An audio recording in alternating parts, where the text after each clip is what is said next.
بسم الله الرحمن الرحيم. ومن أحسن قولا ممن دعا إلى الله وعمل صالحا وقال إنني من المسلمين.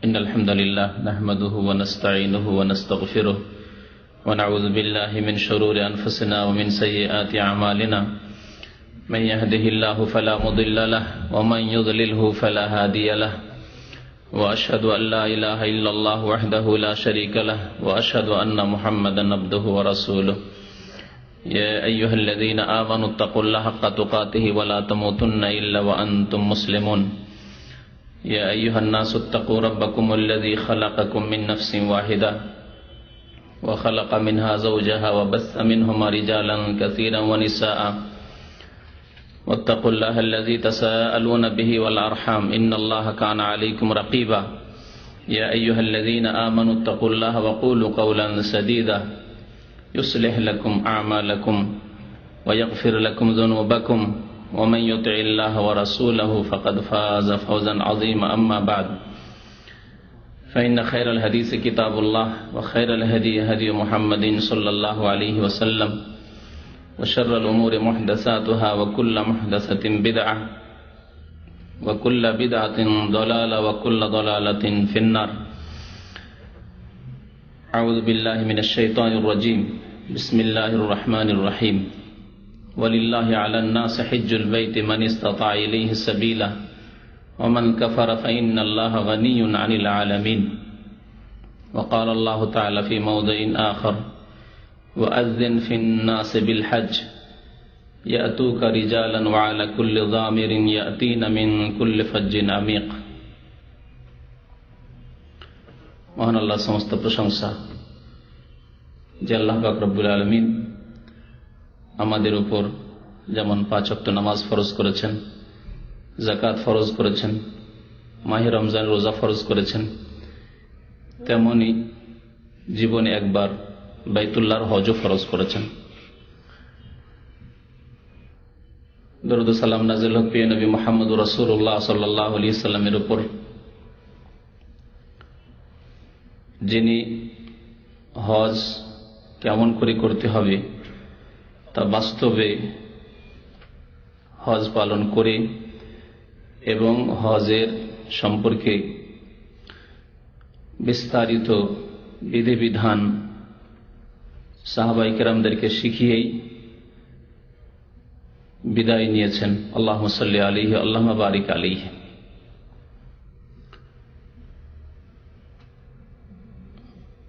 আজকে জিলকাদা মাসের 17 তারিখ, আর মাত্র কয়েকদিন পরেই পবিত্র হজ শুরু হবে।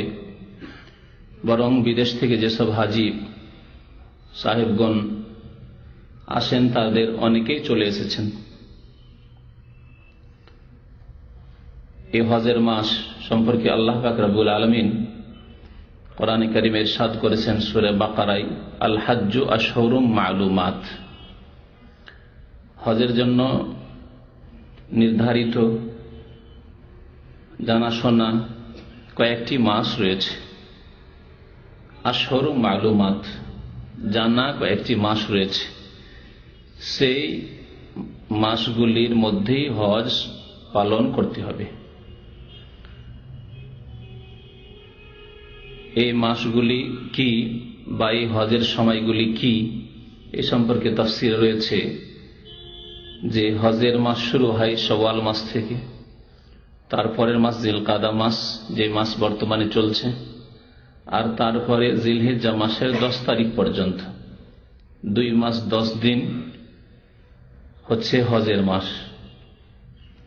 2 মাস 10 দিন হজের মাস বলার অর্থ হচ্ছে এই যে এই 2 মাস 10 দিনের মধ্যে শাওয়াল মাসের প্রথম তারিখ থেকে শুরু করে জিলহিজ্জা মাসের 10 তারিখ পর্যন্ত যে কোনো সময় হজের নিয়ত করা যেতে পারে, হজের উদ্দেশ্যে লব্বাইক বলতে পারে। এর আগেও হজের নিয়ত করলে হবে না, আর এর পরেও হজের নিয়ত করলে হবে না। দূর থেকে হাজী সাহেব আসছেন হয়তো, আর শাওয়াল মাসের প্রথম দ্বিতীয় তারিখে চলে এসেছেন, আর মনে করেছেন আমি এমন হজ করব, হজ ইফরাদ করব যাতে শুধু হজ রয়েছে, অথবা কিরান করব যাতে হজ উমরা দুটোর একসাথে নিয়ত রয়েছে। যেখান থেকে নিয়ত করেছে হজেরই নিয়ত করেছে, তাহলে সেই ব্যক্তি নিয়ত করতে পারবে হজের। এ হচ্ছে হজের মাসগুলির উদ্দেশ্য। আর শেষ তারিখ হচ্ছে 10ই জিলহজ। 10ই জিলহজের যে রাত্রি রয়েছে ফজরের আগে পর্যন্ত হজের নিয়ত করতে পারবে যদি আরাফা পৌঁছে যেতে পারে। ফজরের আগে অল্প সময়ের জন্য যদি হজের মাঠে অর্থাৎ আরাফায় পৌঁছে যেতে পারে আর হজের নিয়ত করে নেই, তাহলে হজ হয়ে যাবে। নবী করিম সাল্লাল্লাহু আলাইহি ওয়াসাল্লাম বলেছেন, আল হজ্জ আরাফা, হজ হচ্ছে আসল আরাফায় অবস্থানের নাম। তাহলে হজের শুরু কোনখান থেকে আর শেষ কোথায় গিয়ে, এই সময়টুকু জানতে পারলেন যে সম্পর্কে আল্লাহ বলছেন আল হজ্জ আশহুরুম মালুমাত। যেমন রমজান মাসে কেউ যদি হজের নিয়ত করে চলে আসে, দূর দূরান্ত থেকে আসছে, হজের নিয়ত করে ফেলেছে, তাহলে হজ হবে না, তার উমরা করে তাকে হালাল হইতে হবে। তেমনি যদি 10ই জিলহজের দিনে আসে, রাত্রে ফজর আগে আসতে পারলো না, দিনে আসলো 11 তারিখে, 11 জিলহজ আসলো, তখন দেখলো যে আর চেক টেক নেই, তখন চলে গেল, যাওয়া সহজ, কিন্তু হজ আর হবে না, কারণ আরাফা অবস্থানের সময় শেষ হয়ে গেছে। হজের মাস 2 মাস যে 10 দিন তা শেষ হয়ে গেছে। হজের নিয়ত করলে আর হজ হবে না সারা বছর ধরে। আবার যখন প্রথম শাওয়াল আসবে তখন শুরু হবে হজের মাস। এই হচ্ছে হজের মাস শুরু হওয়ার অর্থ। ফামান ফারাদা ফীহিন্নাল হাজ্জা, তারপরে আল্লাহ বলছেন সুতরাং এই দিনগুলিতে যদি কেউ নিজের উপর হজকে আবশ্যক মনে করে নেই, মানে হজের নিয়ত করে ফেললো, ফারাদা মানে হজের নিয়ত করে ফেললো। এখানে যে ব্যক্তি এই সময়গুলিতে হজের নিয়ত করে ফেললো, সে ফরজ হজই হোক অথবা নফল হজ হোক। নফল হজ যার একবার ফরজ হজ আদায় হয়ে গেছে, তার জন্য নফল হজ সারা জীবন যতবার হজ করবে। আর যার জীবনের প্রথম হজ, তার জন্য ফরজ হজ। ফালা রাফাসা, আল্লাহ বলছেন যে এই গুনাহগুলি করবে না, যে কোনো গুনাহ হারাম। এবং এই যে আল্লাহ পাক রব্বুল ফালা রাফাসা ওয়ালা ফুসুক ওয়ালা জিদাল, এতে সবগুলি গুনাহই শামিল রয়েছে। তবে গুনাহ বিভিন্ন রকমের রয়েছে, তাই আল্লাহ পাক রব্বুল প্রথম বলেছেন ফালা রাফাসা। রাফাস হচ্ছে যৌন সংক্রান্ত গুনাহ করবে না, কামনা বাসনার গুনাহ, সে স্ত্রীর সাথে হোক না কেন। কারণ স্ত্রী আপনার জন্য হজের মৌসুম ছাড়া, এরাম বাঁধার আগে, এরাম থেকে হালাল হওয়ার পরে হালাল, কিন্তু যখন হজের নিয়ত ফারাদা ফিহিন্নাল হজ্জ, হজের নিয়ত করে ফেললেন, তখন আপনার জন্য স্ত্রীও হারাম। স্ত্রীকে মনের কামনা বাসনার সাথে স্পর্শ করাও হারাম, তার দিকে মনের কামনা বাসনার সাথে চেয়ে দেখাও হারাম। ফালা রাফাসা, যেটি অন্য সময় জায়েজ শুধু নয়, যদি আপনি হারাম থেকে বাঁচার উদ্দেশ্য করেন তো নেকি রয়েছে। নবী করিম সাল্লাল্লাহু আলাইহি ওয়াসাল্লাম বলেছেন অফি বুদে আহাদিকুম সাদাকা, তোমাদের লজ্জা স্থানেও সাদকা রয়েছে। যদি হারাম থেকে বাঁচার উদ্দেশ্য করেন যে আমি বিবাহ শাদীর জন্য করেছি, পাপ থেকে বেঁচে থাকবো, তাহলে তাতে সাদকার নেকি পাবেন। ইন্নামাল আমালু বিন্নিয়াত, মানুষের আমল কর্ম নির্ভর করে নিয়তের উপর। সৎ নিয়ত থাকলে সওয়াব পাওয়া যাবে সাদকার। কিন্তু হজের অবস্থায় যখন ইহরাম বেঁধে ফেলেছেন তখন রাফাস জায়েজ নয়, ফালা রাফাস আল্লাহ বলছেন। ওয়ালা ফুসুকা, দ্বিতীয় কথা আল্লাহ ইরশাদ করেছেন যে কোন ফাসেকি কাজ, যে কোন নাফরমানি গুনাহর কাজ হচ্ছে ফাসেকি কাজ। সবচাইতে বড় গুনাহ হচ্ছে শিরক কুফরি করা, তাও ফাসেকি কাজ। কারণ ফাসেকি কাজ, ফাসেকি মানে আল্লাহ এবং রাসূলের আনুগত্য থেকে বেরিয়ে পড়া, ফাসাকা মানে বেরিয়ে যাওয়া। ফাসাকা মানে হচ্ছে আল খুরুজ, বেরিয়ে যাওয়া। এই জন্য আমাদের দেশের ভাষায় আমরা একটা লোককে গুনাহ করতে, লোকটি ফাসেক, কিন্তু অর্থ হয়তো বুঝি না। ফাসেক মানে যে ব্যক্তি আল্লাহ এবং রাসূলের আনুগত্য থেকে বেরিয়ে গেল, সেই ব্যক্তি ফাসেক। গুনাহ করে অথবা ফরজ ওয়াজিব আদায় না করে আল্লাহ বা তার রাসূলের আনুগত্য থেকে বেরিয়ে গেল, সেই ব্যক্তি ফাসেক।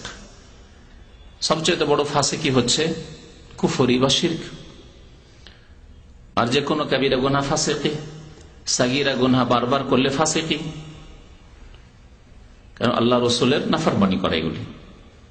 আল্লাহ বলেছেন ওয়ালা ফুসুকা, হজের অবস্থায় কোনো গুনাহ করবে না। গুনাহ সবসময় হারাম, জায়েজ নাই কোনো গুনাহ করা, কিন্তু বিশেষভাবে হজের অবস্থায় যদি গুনাহ করো তো হজ নষ্ট হয়ে যাবে, অথবা হজের সওয়াব থেকে বঞ্চিত হয়ে যাবে। যে উদ্দেশ্য নিয়ে যাচ্ছ, উদ্দেশ্য হাসিল হবে না।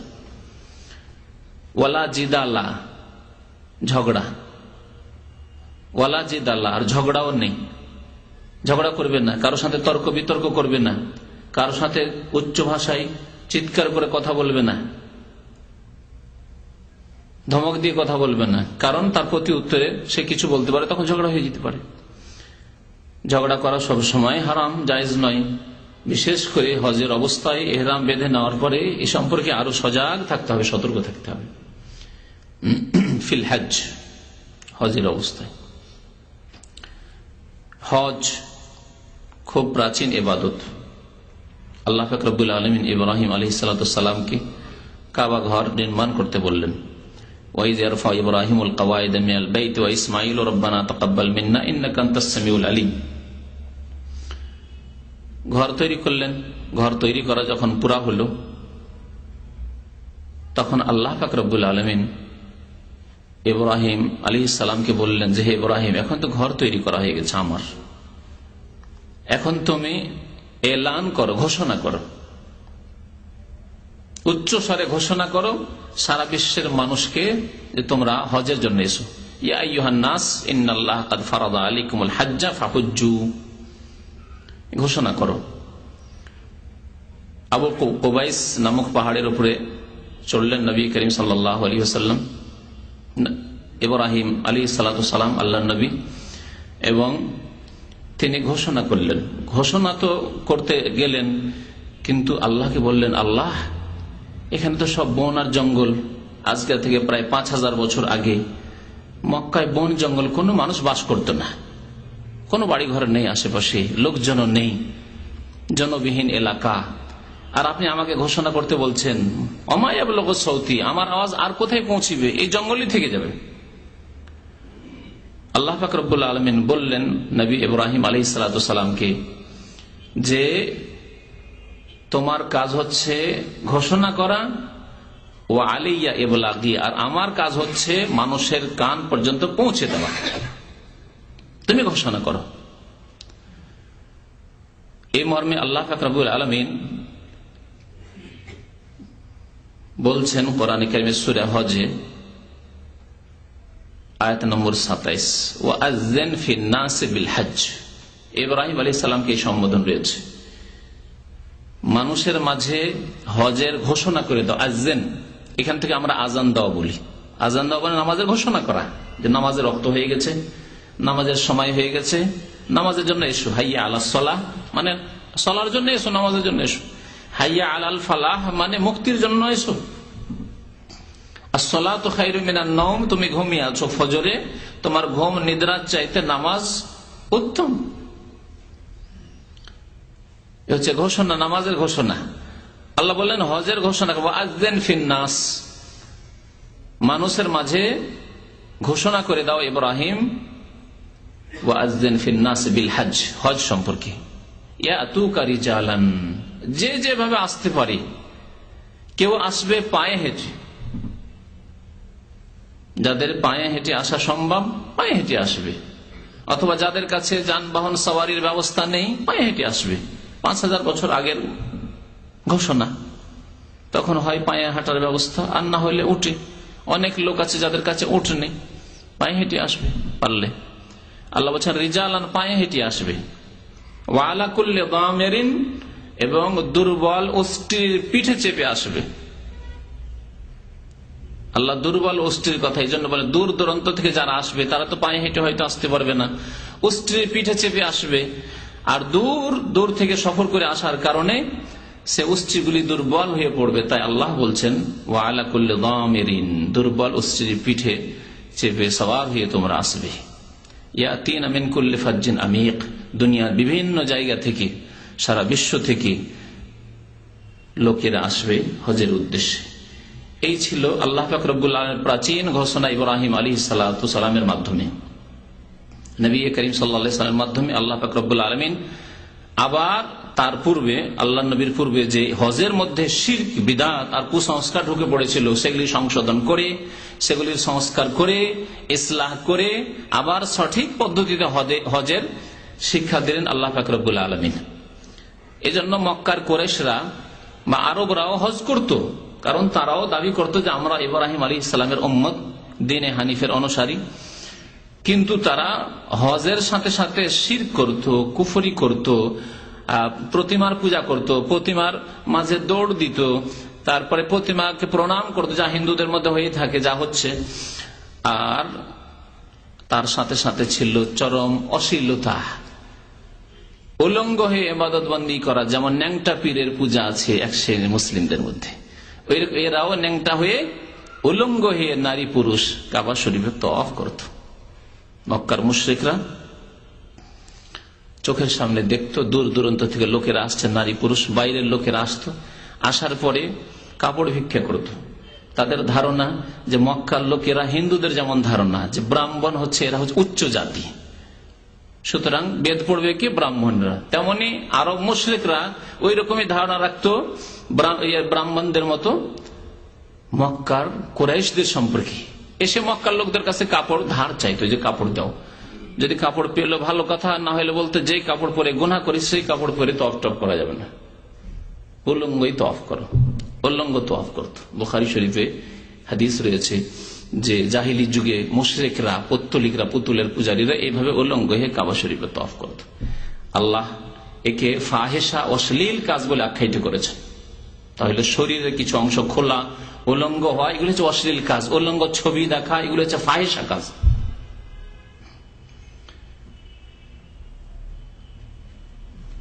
তো হজ নবী করিম সাল্লাল্লাহু আলাইহি সাল্লাম কেমন করে করতে হবে তা শিখিয়েছেন। আজকে কথা এদিক সেদিক লম্বা না করে একদিনের আলোচনায় মনে করছি হজ কেমন করে করতে হবে তা আপনাদের সামনে পেশ করা যাক। এ সম্পর্কে কয়েকটি কথা পেশ করব। প্রথম কথা হচ্ছে যে হজের আবশ্যকতা, ফরজিয়াত, হজ ফরজ, এবং হজের গুরুত্ব, হজের ফজিলত, হজ করলে পাবেন কি আপনি দুনিয়া এবং আখিরাত। তারপরে হজের আরকান, অর্থাৎ যেগুলি ফরজ কাজ, যেগুলির কোনো একটি ছুটে গেলে হজ হয় না, সেগুলি বর্ণনা করব আপনাদের সামনে। হজের অজেব, যেগুলির কোনো একটি যদি ছুটে যায় তাহলে প্রত্যেকটি ভুলের বদলে একটি করে কুরবানি দাম দিতে হবে, তাহলে হজ সম্পূর্ণ হবে। প্রথম ভুল হলো, আর এই ভুলের ত্রুটি দূর করার জন্য আপনাকে দাম দিতে হবে, মানে কুরবানি দিতে হবে যদি ওয়াজিব ছুটে যায়। তাহলে হজের ওয়াজিবাতগুলি বর্ণনা করব। তারপরে হজ কত প্রকার তা বর্ণনা করবো ইনশাআল্লাহ তাআলা, এবং কোন হজ উত্তম তাও বর্ণনা করব। আর তারপরে বর্ণনা করব যে হজের তরিকা, হজ কেমন করে করতে হবে। নবী করিম সাল্লাল্লাহু আলাইহি ওয়াসাল্লাম যখন বিদায় হজে হজ করেন তখন বারবার করে হজের মাঠে মেনায় আরাফায় বলছিলেন, খুযু আন্নি মানাসিকাকুম, তোমরা আমার নিকট থেকে হজের বিধিবিধান শিখে নাও, গ্রহণ করে নাও। তাহলে হজ আদায় করার পূর্বে হজের বিধিবিধান শিখে নিতে হবে, এটি ফরজ। আপনি হজে যাচ্ছেন কানা অন্ধ হয়ে, কিচ্ছু জানেন না, আর যাচ্ছেন, অনেক লোকই থাকবে, বন্ধু বান্ধব থাকবে, আত্মীয় স্বজন থাকবে, হুজুর থাকবে, কিছুই জানেন না। আপনি একটি কাজ করলেন, তারপরে যে কি করতে হবে কোনো খোঁজ খবর রাখেন না, একেবারে অন্ধর মতো, জায়েজ নয়। দিন সম্পর্কে জ্ঞান হাসিল করা ফরজ, এর অর্থ হচ্ছে এই যে আপনাকে আল্লাহ যা আদেশ করেছেন, তার রাসূল যা আদেশ করেছেন, কেমন করে তা আদায় করতে হবে, পালন করতে হবে, সে সম্পর্কে জ্ঞান হাসিল করা। এতটুকু জ্ঞান আপনার কাছে থাকতে হবে। যেমন নামাজ ফরজ, নামাজ কেমন করে আপনি পড়বেন, আদায় করবেন তা জানা ফরজ। রোজা ফরজ, রোজা কাকে বলে, কেমন করে রোজা রাখতে হয়, রোজার বিধি নিষেধ কি আছে, কোন কাজগুলি করলে রোজা নষ্ট হবে, আর কি কি করণীয় রোজায় তা জানতে হবে, জানা ফরজ। যাকাত দেবেন, যে সব মালের যাকাত আপনার ফরজ হয়েছে সে সম্পর্কে আপনার জ্ঞান হাসিল করে, কতটা যাকাত দিতে হবে, কি নিয়মে দিতে হবে তা জানা ফরজ। হজ শুরু থেকে শেষ পর্যন্ত কেমন করে হজ করবেন, যদিও জীবনে একবার আপনি হজ করবেন, তবু হজে যাওয়ার আগে হজ সম্পর্কে জ্ঞান হাসিল করা ফরজ। হজে যাওয়ার আগে, যার হজ ফরজ হয়নি তার জন্য বলা যেতে পারে ফরজ নাই, কারণ তার উপর হজ ফরজ হয়নি। কিন্তু যখনই হজ ফরজ হয়ে গেছে বা হজে যাচ্ছে,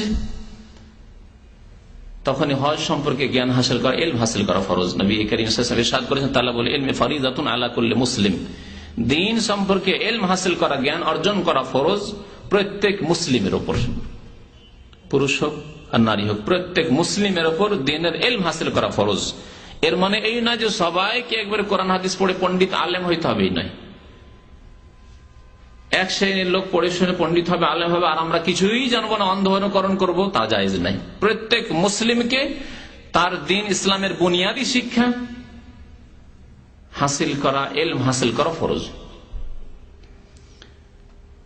আর মুসলিম সমাজে প্রত্যেক এলাকায়, প্রত্যেক অঞ্চলে ভালো কোরআন এবং হাদিসের জ্ঞানী আলেম, প্রত্যেক বংশ থেকে এরকম ভালো আলেম তৈরি হওয়া, কিন্তু কোরআন এবং হাদিসের জ্ঞানী। জি, দুনিয়ার সবকিছু শিখলো মাদ্রাসায় গিয়ে, আর কোরআন হাদিস শিখলো না, হাদিস মোতাবেক না নিজে আমল করলো, না লোকজনকে কোরআন হাদিসের কথা বললো, কোনো মূল্য নেই। যারা রাসূলুল্লাহ সাল্লাল্লাহু আলাইহি ওয়াসাল্লামের আদর্শের উপরে থাকলো না, মানুষের কথা বলে, মানুষের কথা মানুষকে শোনায়, বড়দের কথাই শোনায়, কিন্তু আল্লাহ বড়দের বড় যিনি রাসূলুল্লাহ সাল্লাল্লাহু আলাইহি ওয়াসাল্লাম, তার হাদিস সম্পর্কে জ্ঞান নেই। যে আল্লাহ পাক রব্বুল কোরআনুল কারীম নাযিল করে, তার সহিহ তাফসীর, যে নবী করিম সাল্লাল্লাহু আলাইহি ওয়াসাল্লামের সারা জীবন এবং তার হাদিস, সে সম্পর্কে জ্ঞান নেই, তাহলে সে ব্যক্তি ফরজে কিফায়া আদায় করলো না। সুতরাং এইরকম প্রতিষ্ঠানে পড়াবেন যেখানে কোরআন এবং হাদিস ছাড়া অন্যান্য কিছু পড়া হয়। বড়দের কথা তো পড়ানো হয়, কিন্তু কোরআন এবং হাদিসের নির্ভেজাল জ্ঞান দেওয়া হয় না, তাওহীদ সুন্নাতের জ্ঞান দেওয়া হয় না, হাদিসের সহিহ যঈফের জ্ঞান দেওয়া হয় না। এই পড়িয়ে লাভ নেই, আরো বিভ্রান্ত হওয়ার আশঙ্কা বেশি। কারণ সে মনে করে যে আমি অনেক কিছু জেনে ফেলেছি, সে তখন মাদ্রাসা থেকে ফারিগ হয়ে এসে তাকে ভালো কথা বলবেন, তাওহীদের কথা সুন্নাতের কথা নিতেই চাইবে না, সে আত্ম অহংকারে ভুগছে। এমন অহংকার ঢুকেছে যে আমার শিখার প্রয়োজন নেই, অথচ 2 লাইন সহি করে আরবি লিখতে পারবে না। যদি বলা হয় যে 2 লাইন সহি করে আরবি লিখতে হবে, একটা ড্রাফট করতে হবে, একটা ছেলে যদি বিএ পাস করে সুন্দর একটা ড্রাফট করে দিতে পারবে আপনাকে ইংলিশে, কিন্তু মাদ্রাসা ফারেগ হয়ে ওকে বলুন যে একটা দরখাস্ত আমাকে লিখে দেন, আর এই দরখাস্ত যাচাই তো আপনি করতে পারবেন না, আর তার মতো গুলিও তো করতে পারবে না। একজন ভালো যোগ্য ব্যক্তি দিয়ে দরখাস্ত যাচাই করেন যে কেমন লিখেছে, তাইলে বুঝতে পারবেন যে পড়াশোনার অবস্থা কি। কথা হচ্ছে যে আসল বিষয় দিকে ফিরে আসি, হজ সম্পর্কে জ্ঞান হাসিল করা ফরজ। কারণ হজ হচ্ছে ইসলামের 5টি স্তম্ভের একটি। নবী করিম সাল্লাল্লাহু আলাইহি ওয়াসাল্লামের প্রসিদ্ধ হাদিস, বুনিয়াল ইসলাম আলা খামস, ইসলামের বুনিয়াদ প্রতিষ্ঠিত 5টি বিষয়ের উপর। তার মধ্যে শেষখানে বলেছেন নবী করিম সাল্লাল্লাহু আলাইহি ওয়াসাল্লাম কি, বাইতুল্লাহর হজ করা, যার শক্তি সামর্থ্য আছে, যে বাইতুল্লাহ পর্যন্ত পৌঁছিতে পারবে আর্থিক দিক থেকে, আর্থিক সচ্ছলতা আছে, যদি শারীরিক সচ্ছলতা থাকে, মানে সুস্থতা থাকে, শারীরিক সচ্ছলতা নাও থাকে, তবু হজ ফরজ হয়ে যাবে, তখন হজে বদল করাইতে হবে। আর যদি দৈহিক সুস্থতা নেই, দৈহিক সুস্থতা আছে আর আর্থিক সচ্ছলতা আছে, তারা নিজেই হজ করবে, তাহলে বদল চলবে না। কারণ অনেকে আবার বদল এইরকম করেন যে সুস্থ আছে, দেশে আসতে তো পারবে না দেশ থেকে, তাই জন্য বদল হজ করছে। আর বদল উমরা যে এইরকম কত হয়, আবেগের উমরা, নতুন বিয়ে শাদী করে এসছে, দেশে বিবিকে রেখে এসছি, পেয়ারি বিবির বদল হজ করছে, বদল উমরা করছে। আর আমাদের দেশের তো অনেক মানুষ আবার উমরা কি হজ বললেন, তাই না? হ্যাঁ, হুজুর উমরা হজ করেছি। হজ করেছেন? উমরা হজ করেছি। উমরা আবার কোত্থেকে হজ হলো? কোরআন হাদিসে উমরাকে হজ বলা হয়নি। তো হজ ফরজ এবং ইসলামের একটি রোকন। এর এত গুরুত্ব বেশি যে নবী করিম সাল্লাল্লাহু আলাইহি ওয়াসাল্লাম বিনা বিলম্বে হজ আদায় করতে বলেছেন। নবী করিম সাল্লাল্লাহু আলাইহি ওয়াসাল্লাম ইরশাদ করেছেন, তাআজ্জালু ইলাল হজ, তোমরা হজের জন্য তাড়াতাড়ি করো। ফাইন্না আহাদাকুম লা ইয়াদরি মা ইয়ারিযু লাহু, কারণ তোমাদের কেউ জানে না যে আগামী বছরে কি হবে। আগামী বছরে কি হবে, হয়তো বাধা হয়ে যাবে। হজের নিয়ত করেছেন, আগামী বছরে পারলেন না, দেশে চলে গেলেন, পারলেন না, এক্সিট লেগে গেল, অসুস্থ হয়ে গেলেন, মরে গেলেন, হায়াত মত, বিশ্বাস নেই কিছুর। সুতরাং হজ ফরজ হয়ে যাওয়ার সাথে সাথে তাআজ্জালু ইলাল হজ, হজের জন্য তাড়াতাড়ি করো, বিলম্ব করিয়েন না। আপনি অনেকে বিভিন্ন অজুহাতে বিলম্ব করেন। এবার ঘর বাড়ি তৈরি করে নি, তো এই করি সেই করি, আমি 2-4 বছর কিছু টাকা পয়সা করে মাকে নিয়ে আসি, বাপকে নিয়ে আসি, সবকে একসাথে নিয়ে আসবো, আমার স্ত্রীকে নিয়ে আসি, তারপরে একসাথে হজ করব। ওদের জন্য নিজের হজকে বিলম্ব করে গেছেন। এমনও হতে পারে আপনার ভাগ্য খারাপ যে তাদেরকেও করাতে পারলেন না, আপনি করতে পারলেন না। আল্লাহর আদেশ সাথে সাথে পালন করতে হবে। ইমাম ইবনুল কাইয়িম রাহমাতুল্লাহ আলাইহি বলছেন যে হজ ফরজ হয়েছে নবী করিম সাল্লাল্লাহু আলাইহি ওয়াসাল্লাম সাহাবায়ে কেরামদের উপর 9ম হিজরিতে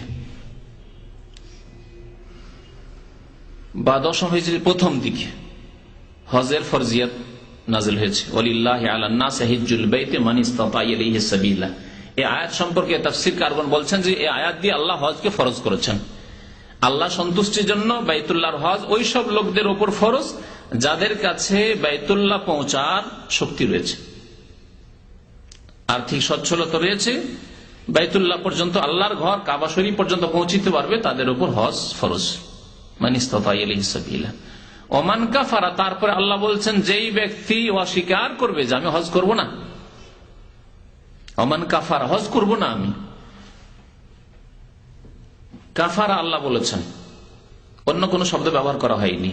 এর দ্বারা বোঝা গেল কেউ যদি হজ না করে মারা যায় আর তার মধ্যে কৃপণতা, হজ করে কি হবে এরকম যদি ধারণা থাকে, বা হজে এত টাকা পয়সা নষ্ট করে লাভ কি, তাহলে কাফারা, সে কাফের হয়ে যাবে। কারণ আল্লাহ কি বলছেন হজের আদেশের পরে বলছেন ওমান কাফারা, যে ব্যক্তি কুফরি করলো, অস্বীকার করলো। ফাইন্নাল্লাহা গানিয়ুন আনিল আলামিন, তাকে জেনে রাখা উচিত যে আল্লাহ পাক রব্বুল আলামিন সারা বিশ্ব জাহান থেকে গানি, মানে আল্লাহ কারো মুখাপেক্ষী নন, মুখাপেক্ষহীন, বিশ্ব জাহান থেকে মুখাপেক্ষহীন, কারো মুখাপেক্ষী নন। তোমরা হজ না করে আল্লাহর ক্ষতি হয়ে যাবে, আল্লাহর ঘরের ক্ষতি হয়ে যাবে, আল্লাহর দিন দুর্বল হয়ে যাবে, ইত্যাদি ইত্যাদি। আল্লাহ পাক রব্বুল আলামিন কারো মুহতাজ, মুখাপেক্ষী নন। ফাইন্নাল্লাহা গানিয়ুন আনিল আলামিন। এখানে হজের গুরুত্বের দিকে ইঙ্গিত করা হয়েছে আয়াতে, যে হজ না করলে কুফরির আশঙ্কা আছে। এই জন্য উলামায়ে কিরামদের ইজমা, ঐক্যমত রয়েছে যে হজ যে শক্তি হওয়া সত্ত্বেও কেউ যদি হজকে অস্বীকার করে বা হজকে এমনি অস্বীকার করলো, সহজে শক্তি থাকার না থাকা, হজকে যদি অস্বীকার করে তাহলে সে বড় কাফের, সে মুসলিম নাই। 5 ওয়াক্ত নামাজ যদি পড়ে, রোজা, সবকিছু ঠিক আছে, কিন্তু হজকে অস্বীকার করলো, সে মুসলিম নয়। কারণ আল্লাহ বলছেন ওমান কাফারা।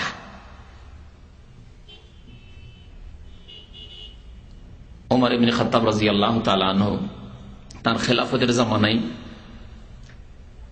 একবার বললেন যে লাকাদ হামামতু, আমার ইচ্ছা হচ্ছে জান আবাসা রিজালান ইলা হাযিহিল আমসার, এই যে বিভিন্ন শহরগুলি রয়েছে, এই শহরে আমি আমার প্রতিনিধি পাঠিয়ে দিই, প্রেরণ করি। সেই যুগে বেশ কিছু শহর হয়েছিল, মক্কা মদিনা তো শহর ছিলই, মিশরের শহর গড়ে উঠেছিল, ইরাকে বাসরা এবং কুফায় 2টি শহর গড়ে উঠেছিল। তখন পর্যন্ত বাগদাদ হয়নি, বাগদাদ হয়েছে আব্বাসী খেলাফতের অনেক পরে হয়েছে। তো বাসরা এবং কুফায় 2টি শহরই ছিল। সেই জামানায় এই 5টি শহর ছিল খুব প্রসিদ্ধ শহর, মক্কা মদিনা, বাসরা, কুফা আর মিশরের ফুস্তাদ। তো বললেন ওমর ইবনে খাত্তাব রাদিয়াল্লাহু তাআলা আনহু যে আমার ইচ্ছা হচ্ছে এই শহরগুলিতে আমার প্রতিনিধি খলিফার পক্ষ থেকে প্রেরণ করি, ফায়ানজুরু, তারা গিয়ে তদন্ত করে দেখবে, মান কানা লাহু জিদা, কার ক্ষমতা রয়েছে হজের, কার ক্ষমতা রয়েছে হজের, তারা পরীক্ষা করে দেখবে, তদন্ত করে দেখবে। যদি তারপরে ওয়ালাম ইয়াহুজ, যদি হজ না করে, লিয়াযরিবু আলাইহিমুল জিজিয়া, তাদের উপর জিজিয়া কর লাগিয়ে দেওয়া হবে, তাদের উপর জিজিয়া কর লাগিয়ে দেওয়া হবে। মাহুম বে মুসলিমিন, মাহুম বে মুসলিমিন, মাহুম বে মুসলিমিন, তিনবার বললেন উমর বিন খাত্তাব রাদিয়াল্লাহু তাআলা, কারণ তারা মুসলিম নয়, তারা মুসলিম নয়, তারা মুসলিম নয়। তার সামনে ছিল আয়াত ওমান কাফারা ফাইন্নাল্লাহ গানিয়ুন আনিল আলামিন। হজ যারা করলো না তারা কুফরিতে লিপ্ত হইল, অস্বীকার করে তো বড় কাফের, আর অস্বীকার না করে কৃপণতার কারণে, অবহেলায়, তাহলে এমন বড় কাবিরা গুনাহ যেটি কুফরি পর্যন্ত পৌঁছার আশঙ্কা রয়েছে। তো জিজিয়া লাগাতে চাইলেন। জিজিয়া ইসলামী খেলাফতে কার উপর লাগানো হয়? কাফের অমুসলিমদের উপর লাগানো হয়। মুসলিমরা যাকাত দেবে, আর অমুসলিম মুসলিম দেশে বাস করবে আরামের সাথে, তাদের সার্বিক নিরাপত্তা দেওয়া হবে মুসলিমদের মতোই, তাদের রাষ্ট্রীয় অধিকারগুলি দেওয়া হবে, আর তারপরে তারা কিছুই দেবে না। মুসলিম তো 100 টাকা থাকলে 2.5 টাকা যাকাত দেবে, আর অমুসলিম হিন্দু ইহুদি খ্রিস্টান বাস করে কিছুই দেবে না, দেশে বাস করবে নিরাপত্তার সাথে, তারা দেশের সমস্ত সুবিধা ভোগ করবে, রাস্তাঘাট, হ্যাঁ, সবকিছু তারা ভোগ করবে, অথচ কিছুই দেবে না। ইসলামের বিধান তাদের ক্ষেত্রে জিজিয়া রয়েছে, জিজিয়া দিতে হবে। যারা হজ করতে পারবে অথচ যারা হজ করলো না, তাদের সম্পর্কে উমর ইবনে খাত্তাব রাদিয়াল্লাহু তাআলা বলেছেন এরা অমুসলিমদের মতো, সুতরাং অমুসলিমদের মতো এদের উপর জিজিয়া কর লাগাবার আমার ইচ্ছা হয়। আরেকটি হাদিস রয়েছে, আলী রাদিয়াল্লাহু তাআলা আনহু বর্ণনা করেছেন যে মান কাদার আলাল হজ, যে ব্যক্তি হজ করতে সক্ষম, আর্থিক সচ্ছলতা, পয়সা আছে, 2,500-3,000 রিয়াল আছে, হজ এখান থেকে আপনি করে আসতে পারবেন মক্কাতুল মুকাররমা গিয়ে, আর আপনি ঋণ মুক্ত, ঋণ নেই। যদি ঋণ থাকতো আপনাকে বলা হবে যে আপনি ঋণগুলি আগে শোধ করে দেন। এমন ঋণের অবস্থায় হজ করা যেতে পারে যেই সময় ঋণদাতা আপনাকে বলছে অসুবিধা নেই, আপনার সামনে আয় উপার্জন আছে, যথেষ্ট আছে, আর ঋণদাতা বলছে অসুবিধা নেই, আপনি পরে দেবেন, আপনি হজ করেন, তাহলে এই ক্ষেত্রে হজও করতে পারবেন, ঋণ রেখেও হজ করতে পারবেন। কিন্তু ঋণ যদি করে আসেন আর ঋণ সে আশা করে আসে যে কখন আপনি ঋণ পরিশোধ করবেন, তাহলে প্রথম ঋণ পরিশোধ করে দেন, তারপরে হজে বেরিয়ে চলে যান। যে ব্যক্তি হজ করতে পারবে অথচ সে হজ করলো না, কি বলছেন আলী রাদিয়াল্লাহু, চতুর্থ খলিফা, 2 খলিফার বক্তব্য রয়েছে এই বিষয়ের উপর। ফালা আলাইহি আন ইয়ামুতা ইয়াহুদিয়ান আও নাসরানিয়ান, তাহলে সে ইহুদি হয়ে মরুক অথবা খ্রিস্টান হয়ে মরুক, আল্লাহ তার পরোয়া করে না। তাহলে বোঝা গেল যে হজ কত গুরুত্বপূর্ণ ইবাদত। যদি হজ করার শক্তি সামর্থ্য পেল, সৌদি আরবে থাকলো প্রবাসী হয়ে, টাকা পয়সা ইনকাম করে দেশে নিয়ে গেল, কিন্তু হজ করলো না, 5 বছর থাকলো, আর তারপরে ছুটিতে গেল, আসলো না, বা এক্সিটে গেল, আসতে পারলো না, তাহলে সে ইহুদি হয়ে মরুক অথবা খ্রিস্টান হয়ে মরুক, মিল্লাতে ইসলামিয়ার উপর মত তার হবে না। হজের গুরুত্বের কথা বলছিলাম, হজের ফজিলত, হজ করলে পাবেন কি?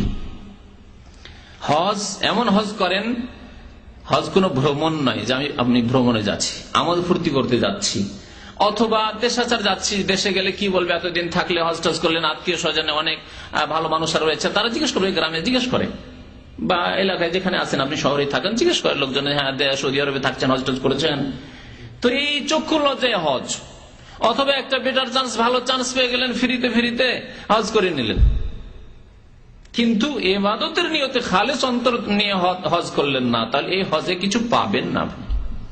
দুনিয়ার গরজে, যে কোনো গরজ হোক না কেন, যে কোনো গরজে যদি হজ করেন বা যে কোনো আমল করেন, তাহলে আখিরাতে কিছুই পাবেন না।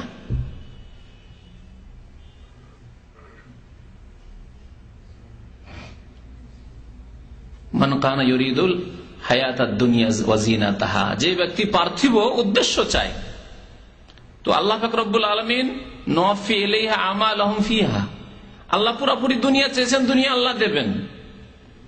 আপনি দুনিয়া কি উদ্দেশ্য করেছেন তা আপনি পাবেন, কিন্তু উলাইকা আল্লাযীনা লাইসা লাহুম ফিল আখিরাতি ইল্লান নার, আখিরাতে পরকালে জাহান্নাম ছাড়া আর কিছুই পাবেন না। ওয়া হাবিতা মা সানাউ ফিহা, আর পৃথিবীতে যে হজ করেছিলেন, নামাজ পড়েছিলেন দুনিয়ার গরজে, দুনিয়ার উদ্দেশ্যে, মানুষের ভয়ে, মানুষের লজ্জায়, লোকে হাজি সাহেব বলবে, আলহাজ বলবে, ইত্যাদি ইত্যাদি, এই দুনিয়ার গরজে, যে কোনো গরজ হোক না কেন, লাইসা লাহুম ফিল আখিরাতি ইল্লান নার ওয়া হাবিতা মা সানাউ ফিহা, তাহলে সব নষ্ট হয়ে যাবে। ওয়া বাতিলুম মা কানু ইয়ামালুন, আর যা আমল করেছিল সব বাতিল হয়ে যাবে, বেকার হয়ে যাবে। সুতরাং হজ করতে হবে আল্লাহর সন্তুষ্টির উদ্দেশ্যে, আর হালাল পয়সা নিয়ে, আর ইবাদতের উদ্দেশ্যে, যে আমি এক মহান ইবাদতে যাচ্ছি, যা জীবনে একবার আল্লাহ ফরজ করেছেন, সেই ইবাদতে আমি যাচ্ছি। তখন আপনার মনের অবস্থা কেমন হওয়া উচিত, আপনার চোখের অবস্থা কেমন হওয়া উচিত, আপনার জবানের কথাবার্তার অবস্থা কেমন হওয়া উচিত, আপনার চাল চলন চলাফেরা কেমন হওয়া উচিত, আপনার আখলাক চরিত্র ব্যবহার আচার আচরণ সাথী সঙ্গীদের সাথে, সফর সঙ্গীদের সাথে, হজের সঙ্গীদের সাথে, আপনার টেন্ট তামুর সঙ্গীদের সাথে, রাস্তাঘাটের যে কোনো জায়গায় কেমন আখলাক চরিত্র হওয়া উচিত। যখন গেলেন, যাদের থেকে বিদায় নিয়ে গেলেন, তখন তাদের সাথে কেমন আচরণ হওয়া উচিত, তাদের সাথে যদি কোনো মনোমালিন্যতা থাকে বা কিছু থাকে, কোন ভুল বুঝাবুঝি থাকে, সেগুলি সংশোধন করে মাপসাপ নিয়ে যাওয়া, আবার ফিরে আসবেন, আসার পরে তাদের সাথে ভালো আচরণ হওয়া ইত্যাদি সব শামিল।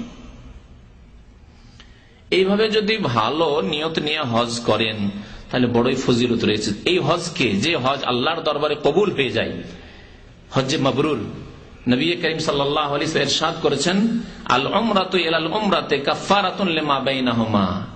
মানুষ যদি উমরা করে তাহলে এক উমরা থেকে আরেক উমরা পর্যন্ত, দুটি উমরা করলেন, মাঝখানে 1 বছর উমরা করেননি, 2 বছর উমরা করেননি, 6 মাস উমরা করেননি, এই মধ্যেকার গুনাহগুলি আল্লাহ কি করবেন? মাফ করে দেবেন আপনার উমরার বিনিময়ে, উমরার বদৌলতে আল্লাহ মাফ করে দেবেন। সাগীরা গুনাহ আল্লাহ মাফ করে দেবেন, ছোট গুনাহগুলি, আর কাবিরা গুনাহের জন্য তওবা শর্ত রয়েছে আহলে সুন্নাত ওয়াল জামাতের নিকট। তাহলে উমরা করার সাথে সাথে আল্লাহর কাছে তওবা করতে হবে, আল্লাহ মাফ করে দাও। তার মানে এই নয় যে আপনি বেনামাজি হয়ে থাকেন আর নামাজ ছাড়ার গুনাহ মাফ হয়ে যাবে না। হ্যাঁ, যদি একেবারে তওবা করেন যে আর নামাজ কখনো ছাড়বেন না, আর বেশি বেশি নেক আমল করতে লাগলেন, আপনার জীবনে সংশোধন করে ফেলেন, আর মাশাআল্লাহ দেখছেন যে আমার এক ওয়াক্ত নামাজ ছুটে না, ফজরও কাজা হয় না, নষ্ট হয় না, তাহলে ভালো লক্ষণ। আশা করা যায় যে আল্লাহ আপনার তওবা কবুল করেছেন। কিন্তু জীবনে যদি সংশোধন না হয় আর ভুল করতে থাকেন তাহলে তওবা কবুল হয়নি, মনে রাখবেন। তওবা কবুল না হওয়ার লক্ষণ হচ্ছে আপনার জীবনে সংশোধন না হওয়া, আর তওবা কবুল হওয়ার লক্ষণ হচ্ছে যে আপনার আমলে পরিবর্তন আসা, আমলে আর ত্রুটি নেই, সৎ আমল বেশি বেশি হতে লেগেছে, তাহলে জানবেন যে তওবা কবুল হয়েছে ইনশাআল্লাহ তাআলা। নবী করিম সাল্লাল্লাহু আলাইহি ওয়াসাল্লাম বলছেন যে উমরা করলে মধ্যেকার গুনাহগুলির কাফফারা হয়ে যায়, উমরা মানে মাফ হয়ে যায় গুনাহগুলি। ওয়াল হজ্জুল মাবরুর লাইসা লাহু জাযাউন ইল্লাল জান্নাহ, আর হজ যদি মাবরুর মকবুল হয়ে যায় তাহলে তার প্রতিদান হচ্ছে সবচেয়ে বড় প্রতিদান। আল্লাহ নেকি দিয়ে শুধু সন্তুষ্ট হবেন না, যে কে দিলাম 2000, 10,000, 1 লক্ষ, 5 লক্ষ, 10 লক্ষ নেকি দিলাম না। আল্লাহ বলছেন তার সওয়াব হচ্ছে একমাত্র জান্নাত। হজ যদি মকবুল হয়ে যায় তার সওয়াব হচ্ছে ইল্লাল জান্নাহ, একমাত্র জান্নাত। বুখারী মুসলিম শরীফের হাদিস।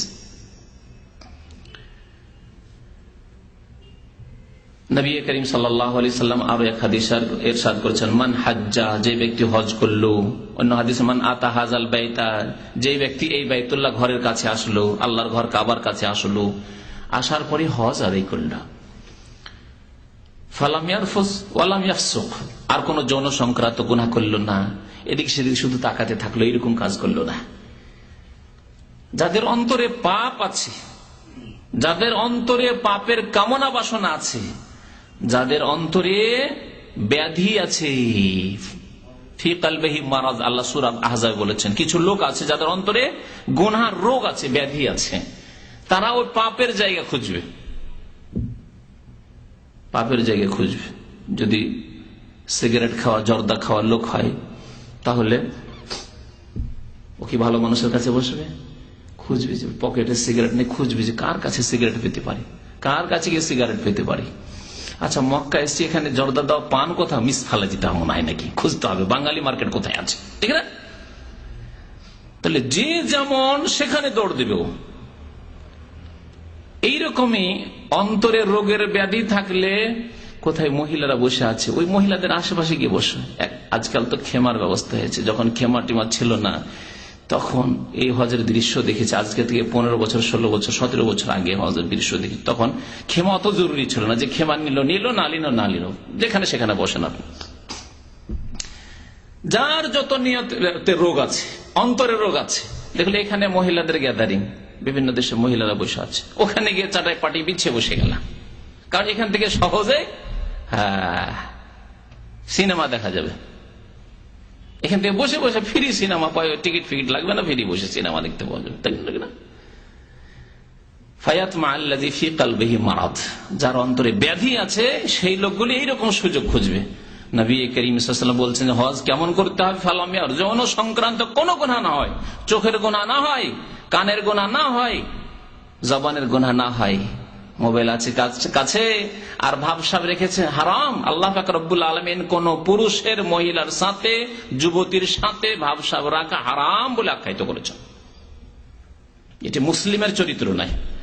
মুসলিম পুরুষ সম্পর্কে আল্লাহ বলছেন মুহসিনিনা গায়রা মুসাফিহিনা ওয়ালা মুত্তাখিজি আখদান, তারা পবিত্র মানুষ হবে। গায়রা মুসাফিহিন, তারা ব্যভিচারকারী হয় না, লম্পট হয় না।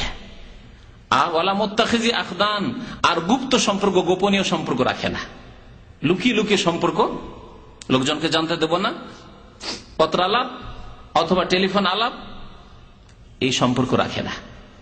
আল্লাহ মুসলিম নারীদের সম্পর্কে ইরশাদ করছেন, মুসলিম যুবতীদের সম্পর্কে বলছেন মুহসানাতিন গায়রা মুসাফিহাতিন ওয়ালা মুত্তাখিজাত আখদান।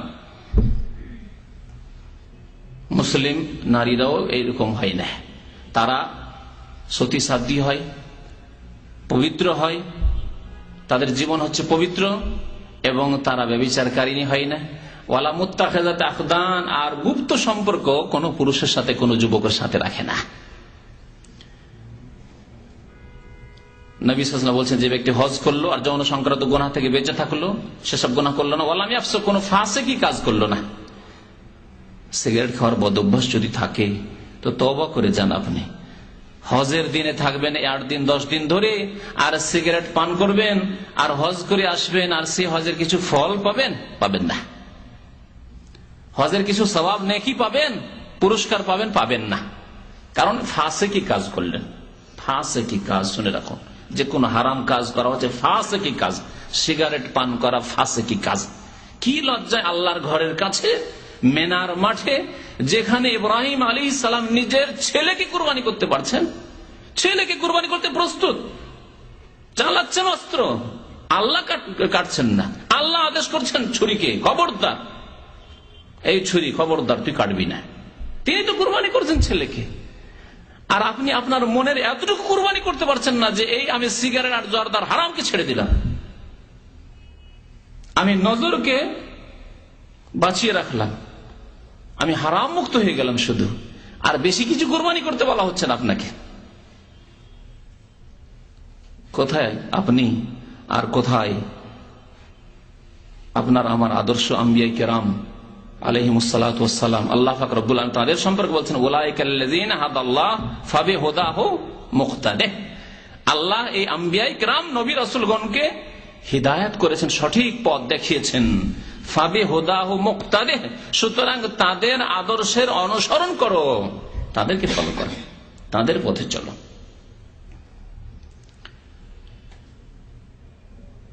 যদি কোনো পাপের কাজ না করেন তাহলে রাজা মিন যুনুবিহি কায়াউমিন ওয়ালাদাতহু উম্মুহু, নিজের গুনাহ থেকে ফিরে আসবে এমন মুক্ত হয়ে, নিষ্পাপ হয়ে, কায়াউমিন ওই দিনের মতো হয়ে, ওয়ালাদাতহু উম্মুহু যেই দিন তার মা তাকে পেট থেকে ভূমিষ্ঠ করেছিল। মায়ের পেট থেকে ভূমিষ্ঠ হওয়ার মতো শিশু, যে নিষ্পাপ শিশু, মাসুম বাচ্চার মতো হয়ে ফিরে আসবে। আল্লাহু আকবার। আল্লাহ এই সম্মান রেখেছেন, আল্লাহ মর্যাদা রেখেছেন কার জন্য? যার হজ মাবরুর হবে, মকবুল হবে।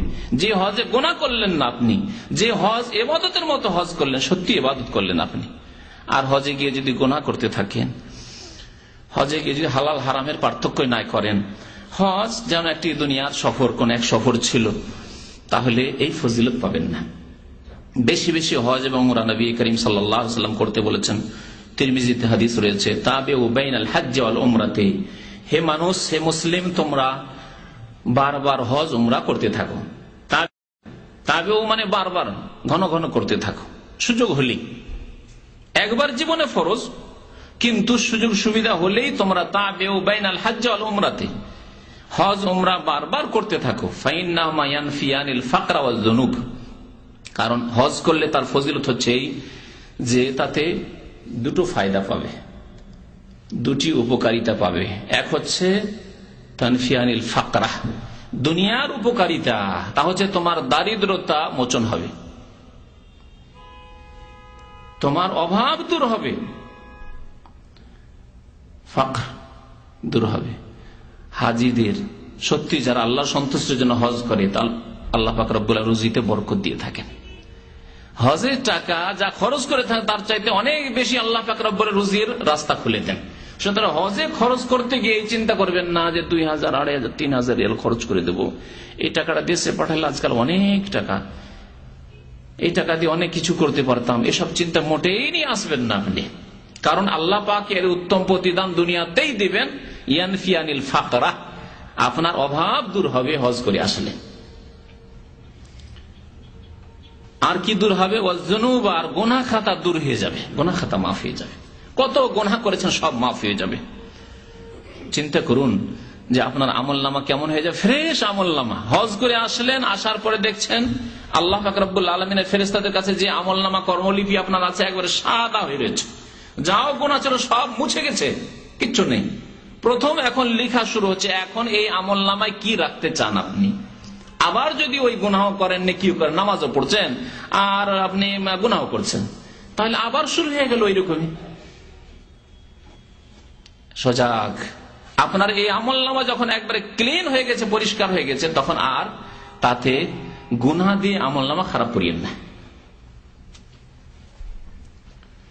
কামায়ান ফিল কিরো খাবাসাল হাদিদ, যেমন আপনার ওই যে কামারশালা আছে, কামারশালা, কামারের ঘর ছোটকালে গিয়েছি আমরা, সেখানে লোহা নিয়ে যায় চাষিরা, লোহা নিয়ে যায়, বিভিন্ন রকমের হাতিয়ার অস্ত্র নিয়ে যায়, ওই ফাল পোড়াতে নিয়ে যায়। এগুলোতে মরিচা লেগে থাকে, জং লেগে থাকে, কি হয় লাল করে পুড়িয়ে দিয়ে তারপরে এমন পিটাই করলো যে একবার সব মরিচা শেষ হয়ে গেল। ওই রকমই হজ উমরা করলে গুনাহ খাতা সব আল্লাহ পাক রব্বুল আলামিন মাফ করে দেন। এই ছিল হজ উমরার ফজিলত সম্পর্কে কিছু কথা। এখন ফিরে আসি হজ উমরার আহকাম সম্পর্কে। হজের কয়েকটি রুকুন রয়েছে। রুকুন অর্থাৎ স্তম্ভ, খুঁটি। যেমন আপনার ইসলামের স্তম্ভ রয়েছে, ঠিক তেমনি হজ যে একটি ইবাদত, তারও কিছু স্তম্ভ খুঁটি রয়েছে, যেগুলি প্রত্যেকটি পালন করতে হবে। যদি একটি ছুটে যায় তাহলে হজ হবে না। একে রুকুন বলা হয়, যেগুলিকে অন্য ভাষায় ফরায়েজ বলা হচ্ছে। যারা ফরজ অজেব পার্থক্য করে তারা এগুলিকে ফরজ বলে, আর অন্যগুলিকে ওয়াজিব বলে থাকে। কিন্তু রুকুন যদি বলা হয়, বাকিগুলি যে রয়েছে ওয়াজিব, যে ওয়াজিবগুলি এর পরে বয়ান করব। 4টি বিষয় রয়েছে যেগুলি হজে রুকুন, অর্থাৎ এই 4টির প্রত্যেকটি পালন করতে হবে বড় সতর্কতার সাথে। যদি কোনো একটি ছুটে যায় তাহলে হজ হবে না। প্রথম রুকুন হচ্ছে হজের এহরাম বাঁধা। আমাদের ভাষায় এহরাম বাঁধা বলি। এহরাম বাঁধা মানে কাপড় পরা নয়, সেলাইবিহীন কাপড় পরা নয়। এহরাম বাঁধা মানে সাদা কাপড় পরা নয়, যা আমাদের দেশের মানুষ এহরাম বাঁধা মানে এই লোকটি এহরাম বেঁধে নিয়েছে। দামাম এয়ারপোর্ট থেকে যারা প্লেনে যাচ্ছেন অনেকে সাদা কাপড় পরে নিয়েছেন, কারণ নিয়ত করতে হবে সামনে গিয়ে, এহরাম বেঁধে নিয়েছেন। এখানে যদি কেউ সেলাইবিহীন সাদা কাপড় পরে থাকে, এহরামের কাপড় পরে থাকে, এহরাম বেঁধে নিয়েছেন। এহরাম বাঁধা মানে হচ্ছে হজ অথবা উমরার ইবাদতে প্রবেশ করা, নিয়তের সাথে প্রবেশ করা মানে নিয়ত করা। এহরাম বাঁধা মানে নিয়ত করা। কিসের নিয়ত করা? হজ অথবা উমরার, এর নাম হচ্ছে এহরাম। তো এহরাম বাঁধা মানে নিয়ত করা হচ্ছে রুকন। আর এর জন্য শর্ত হচ্ছে সেলাইবিহীন কাপড় হইতে হবে, কারণ সেলাই করা কাপড় নিষিদ্ধ এহরামের অবস্থায় পুরুষদের জন্য। মহিলাদের ক্ষেত্রে যে কোনো লেবাসে এহরাম বাঁধতে পারে, যে কোনো রঙের কাপড়ে এহরাম বাঁধতে পারে। সাদা কাপড়ে ইহরাম বাঁধা এটি হচ্ছে সুন্নত মুস্তাহাব। তো নিয়ত করা হচ্ছে, নিয়ত করে লব্বাইক বলে হজ অথবা উমরায় প্রবেশ করে যাওয়া, এটি হচ্ছে রুকন। দ্বিতীয় রুকন হচ্ছে আরাফায় অবস্থান করা।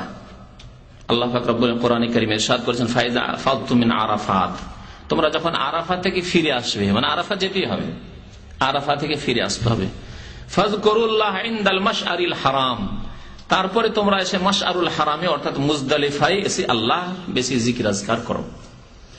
আল্লাহ এখানে আরাফাত থেকে ফিরতে বলেছেন এই জন্যই যে জাহিলি যুগে নবী করিম সাল্লাল্লাহু আলাইহি সাল্লামের জামানার পূর্বে কুরাইশরাও হজ করত, কিন্তু কুরাইশরা বলতো যে আমরা আল্লাহর ঘরের বাইতুল্লাহর খাদেম, সুতরাং আমাদের কিছু বৈশিষ্ট্য থাকতে হবে।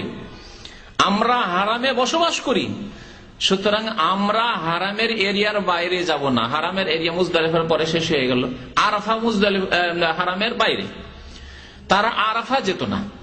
কুরাইশরা, মক্কার লোকেরা, এরা আরাফা যেত না। নাহানু আহলুল হারাম, আমরা হারামের অধিবাসী, ফালা নাখরুজু মিন হারামিল্লাহ, সুতরাং আল্লাহর হারাম থেকে আমরা বাইরে যাব না, আরাফায় যাব না। তারা আরাফায় হজ করতে যেত না।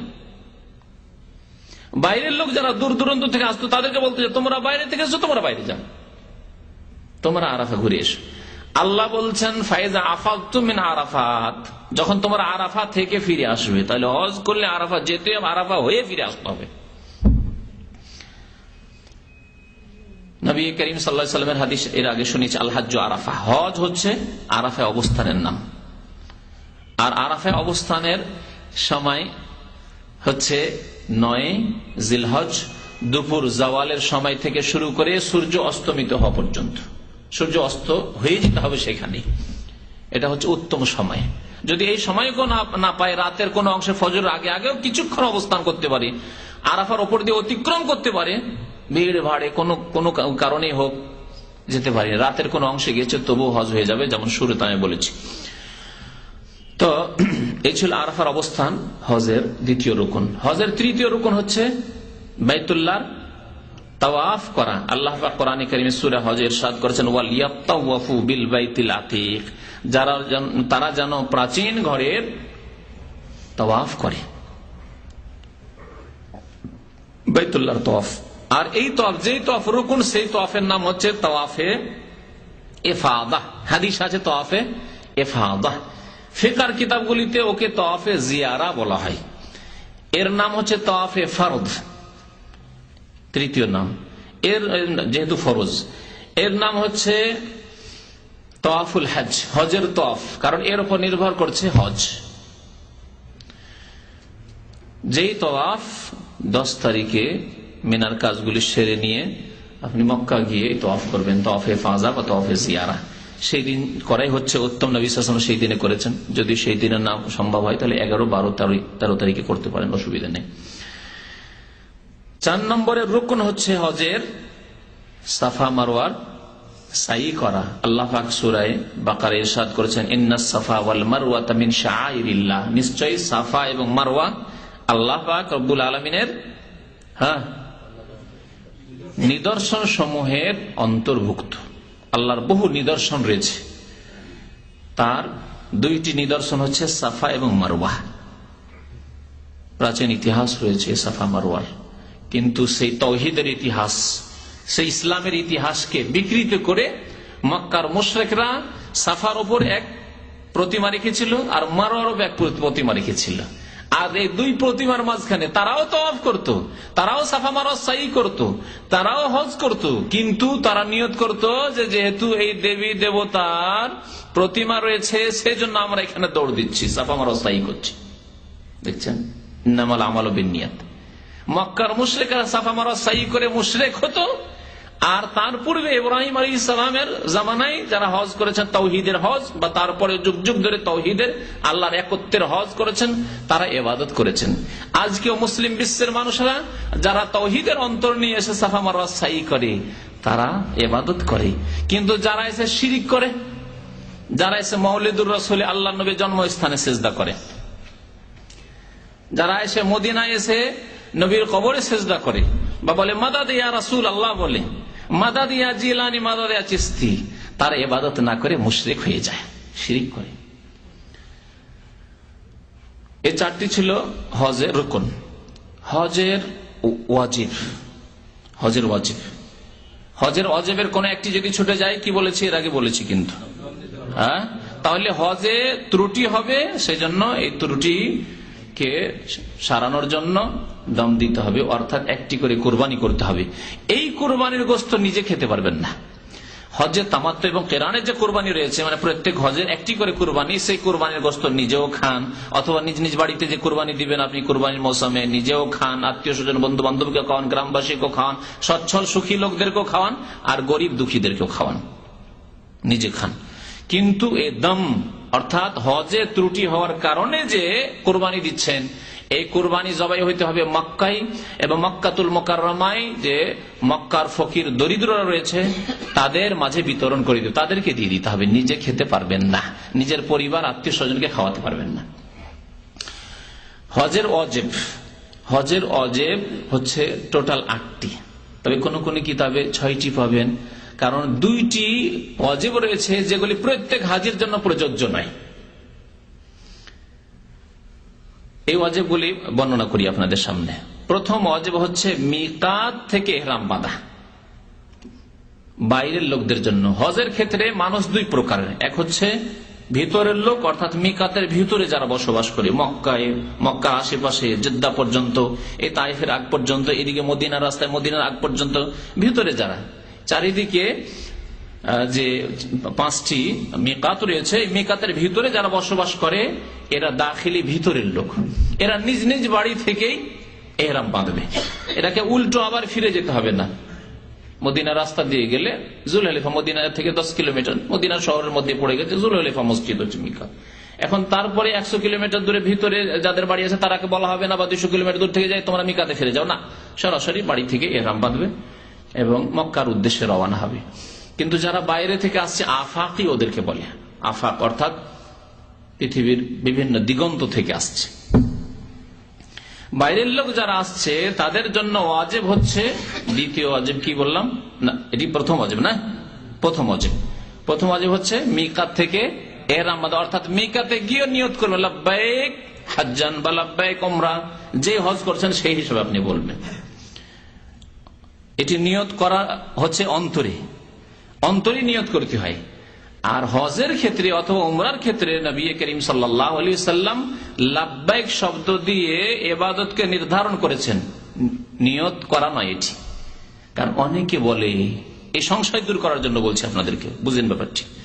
যারা ওই নামাজের নিয়ত করে অভ্যাস, রোজার নিয়ত করে অভ্যাস, উজুর নিয়ত করে অভ্যাস, হ্যাঁ, নাওয়াইতু আন উসাল্লিয়া লিল্লাহি তাআলা, হ্যাঁ, যোহরের নিয়ত, আসরের নিয়ত, ফরজের নিয়ত, বেতরের নিয়ত, এই যে নিয়ত করা যাদের অভ্যাস আছে তারা বা তাদের মুল্লারা, সাধারণ মানুষ তো জানে না, কিন্তু তাদের বিদাতিরা বলে যে হজে তো নিয়ত আছে, হজে নবী সাল্লাল্লাহু আলাইহি ওয়াসাল্লাম নিয়ত করেছেন।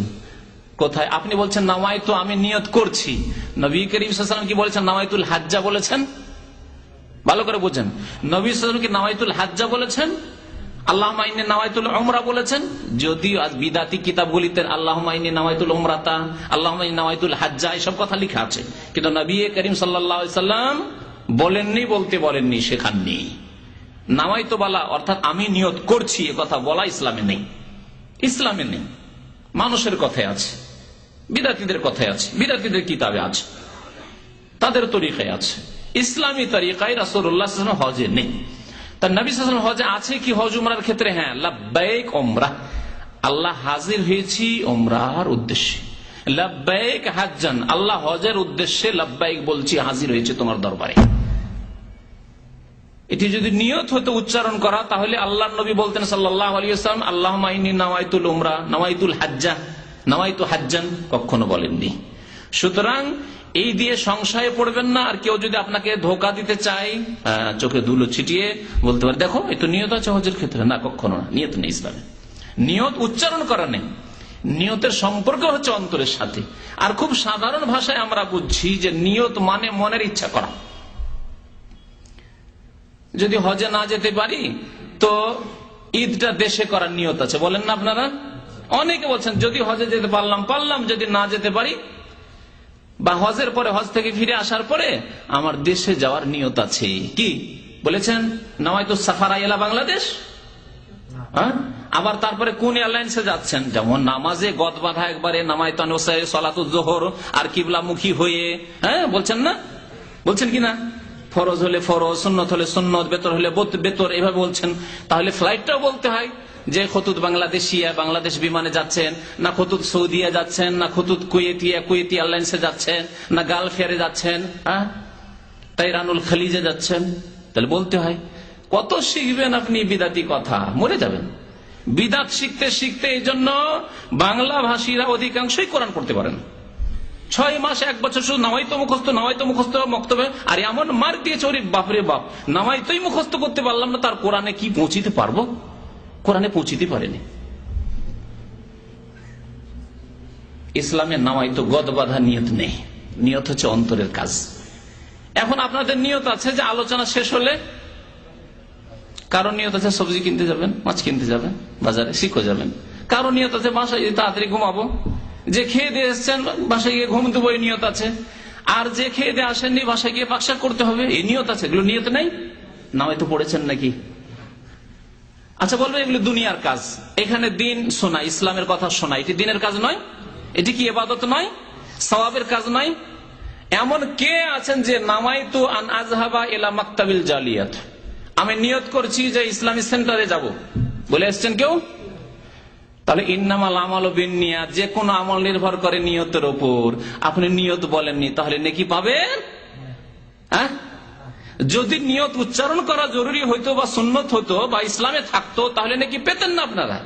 কিন্তু যেহেতু অন্তরে নিয়ত করে এসেছেন যে দুনিয়ার গরজা যাচ্ছি না, দিন শোনার জন্য, দিন শিখার জন্য যাচ্ছি, সেজন্য অবশ্যই নাকি পাবেন ইনশাআল্লাহ তাআলা। কথা বুঝতে পেরেছেন?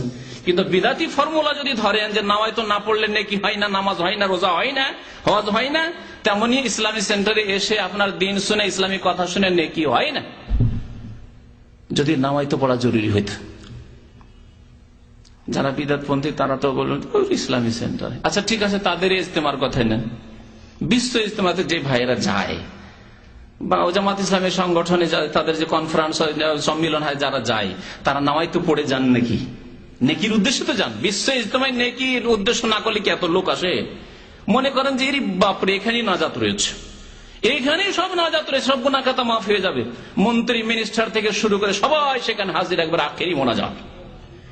তাহলে সেখানে আখিরি মোনাজাতে নামাইতু আন আযহাবা ইলা বিশ্ব ইজতিমা যান নাকি? এই নিয়ত করে তারা যায়। তাদেরকে জিজ্ঞেস করেন যে আপনার নামাইতো পড়েন, কারণ এটি তো আপনাদের ইবাদত, নেকির জন্য যাচ্ছেন। কখনো তাহলে বোঝা গেল যে নেকি পাবেন না, কারণ আপনাদের ফর্মুলায় আপনার নামাইতো না পড়েই যাচ্ছেন, নিয়ত করেন না আপনারা। সেই ক্ষেত্রে আপনার মনের নিয়ত দিয়ে চলে। আর নামাজ, রোজা, হজ, যাকাতের ক্ষেত্রে এই বিদাত কোত্থেকে নিয়ে আসেন? নামাইতো পড়া বিদাত। তো মিকাত থেকে ইহরাম বাঁধাবার নিয়ত করা। আপনি মিকাতে যাবেন, তায়েফে যাচ্ছেন, তায়েফ আপনি নিয়ত করবেন। ভিতরে ঢুকে গেলেন লুকিয়ে লুকিয়ে, যদি এখানে ইহরাম পরে নি তাহলে তো ধরবে, চাই এমনি ঢুকে যায়। জিদ্দা যাচ্ছি, ভিতরে ঢুকে যাওয়ার পরে ওইদিকে গিয়ে নিয়ত করবো, মক্কায় নিয়ত করবো, চলবে না। নিয়ত মিকাত থেকেই করতে হবে আপনাকে, বাইরে থেকে যাচ্ছেন আপনি।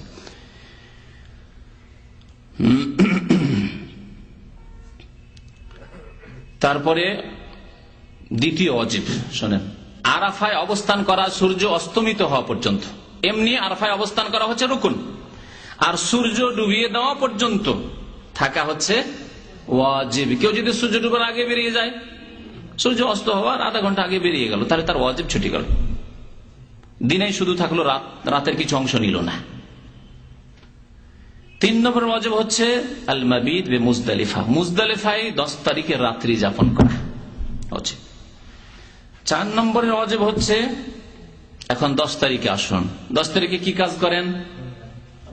প্রথম কাজ করেন কি? পাথর মারা। তাহলে পাথর মারা 10 তারিখে শুধু বড়টিকে 7টি, আর 11 তারিখে 3, 7, 21 3টিকে। কিন্তু জামারাকে শয়তান নয়, কারণ অনেক কোন জাহেল দিয়ে লিখিয়েছে উর্দু ভাষায় আর ফার্সি ভাষায় শয়তান লিখাচ্ছে, বড়া শয়তান, দরমিয়ানা শয়তান, ছোটা শয়তান। আরবিতে লেখা আছে জামারা, জামারা মানে শয়তান হয় নাকি? আরবি তো শয়তান, তাহলে যদি শয়তানই হইতো তাহলে আরবি তো শয়তান লিখা থাকতো। কিন্তু যার আরবরা আর যারা কর্তৃপক্ষ তারা লিখিয়েছে বিদাতিকে দিয়ে, জানে না যে এই বিদাত লিখবে, বা হয়তো বুঝিয়ে দিয়েছে যে তোমরা জামরা বলো, আমরা এই জামরা কি শয়তান বলি। শয়তান দেখবেন উর্দুতে শয়তান, জানি না এখন আছে কিনা, কিন্তু কয়েক বছর আগে তো শয়তান, দারিমিয়ানা শয়তান, বড়া শয়তান লিখেছে। তারপরে আপনার ইন্দোনেশি ভাষায় অথবা তুর্কি ভাষায় ওতেও লেখা আছে, ইংলিশ আপনার অ্যালফাবেটে, তাতে কি লেখা আছে? শয়তান লেখা আছে। শয়তান কোথায়? ওখানে আছে। নবী সাল্লাল্লাহু আলাইহি ওয়াসাল্লাম জামারাত বলেছেন, রামিল জিমার, জামারাত অথবা জিমার বলা হয়েছে। এই স্থানগুলিতে নবী করিম সাল্লাল্লাহু আলাইহি ওয়াসাল্লাম পাথর মেরেছেন। সুতরাং আপনাকে পাথর মারতে হবে, নবী সাল্লাল্লাহু আলাইহি ওয়াসাল্লামের অনুসরণ ইত্তিবা করতে হবে। জামারাত বলবেন, শয়তান বলবেন না যে শয়তানকে পাথর মারতে গিয়েছিলাম। আর শয়তানকে পাথর মারার মন মেজাজ নিয়ে যান, সেজন্য বিদাত করেন। কেউ স্যান্ডেল জুতা মারেন, আরো কিছু মারেন, কেউ বড় বড় পাথর নিয়ে যান। দিয়ে ছোট পাথর কি, ছোট কঙ্করে কি হবে? ছোট কঙ্করে শয়তানের কি হবে? যেন বড় বড় ঢিলা বড় পাথর, বিদাত এগুলি। তাহলে এই যে কঙ্কর মারা, এটি হচ্ছে ওয়াজিব। হ্যাঁ, 10 তারিখে, 11, 12, 13 তারিখে হচ্ছে মুস্তাহাব, সুন্নত। মারলে ভালো কথা, আর না মারলে 12 তারিখে মেরে আপনি সূর্য ডোবার আগে বেরিয়ে পড়েন। আচ্ছা, 5 নম্বরের ওয়াজিব হচ্ছে মেনায় রাত্রি যাপন করা। কোন রাত্রি? 9 তারিখের রাত্রি কি না, 9 তারিখের রাত্রি হচ্ছে সুন্নত। 8 তারিখের দিন এবং 9 তারিখের রাত্রি হচ্ছে সুন্নত। তাহলে মেনায় কোন কোন রাত্রিগুলি যাপন করা ওয়াজিব? ভালো করে শুনে রাখুন, কারণ ইন্ডিয়া, বাংলাদেশ, পাকিস্তানের অধিকাংশ হাজিরা, মযহাবপন্থী হাজিরা আসবে, আর তারা 10 তারিখে সারাদিনে কুরবানি টুরবানি করলো, আর সন্ধ্যায় মাগরিব পরে চলে গেল মক্কায়। তো সারা রাত মক্কায় থেকে চলে আসলো। তারা বলছে না ওয়াজিব না, সুন্নত। তারপরে 11 তারিখে সারাদিন এদিক সেদিক ঘুরলো, বা থেকে গেল মক্কাতে, থেকে গেল মক্কাতে থেকে যায়, 11 তারিখে রাতও থেকে যায়। আর 12 তারিখে থাকবে কেন? 12 তারিখে থাকবেই না, থাকেই না। থাকলে এক একদিন থাকলো, একটু রাতগুলি প্রায় মক্কাতে কাটায় এই জাহেল মূর্খরা। নবী সাল্লাল্লাহু আলাইহি ওয়াসাল্লামের সুন্নতের খেলাফ করে এবং ওয়াজিব ছাড়ে তারা। আর কত যে এরকম দাম ওয়াজিব হয়, আর কত যে হজের ত্রুটি হয়। মনে রাখবেন যে 11 তারিখের রাত আর 12 তারিখের রাত, এই 2 রাত মেনায় যাপন করা হচ্ছে ওয়াজিব। যদি আপনি 13 তারিখও পাথর মারতে চান, তাহলে 13 তারিখের রাত থাকে ওয়াজিব। 13 তারিখে থাকলেন না, রাত্রে থাকলেন, আর 13 তারিখের দিনে এসে পাথর মারবেন, এটা চলবে না।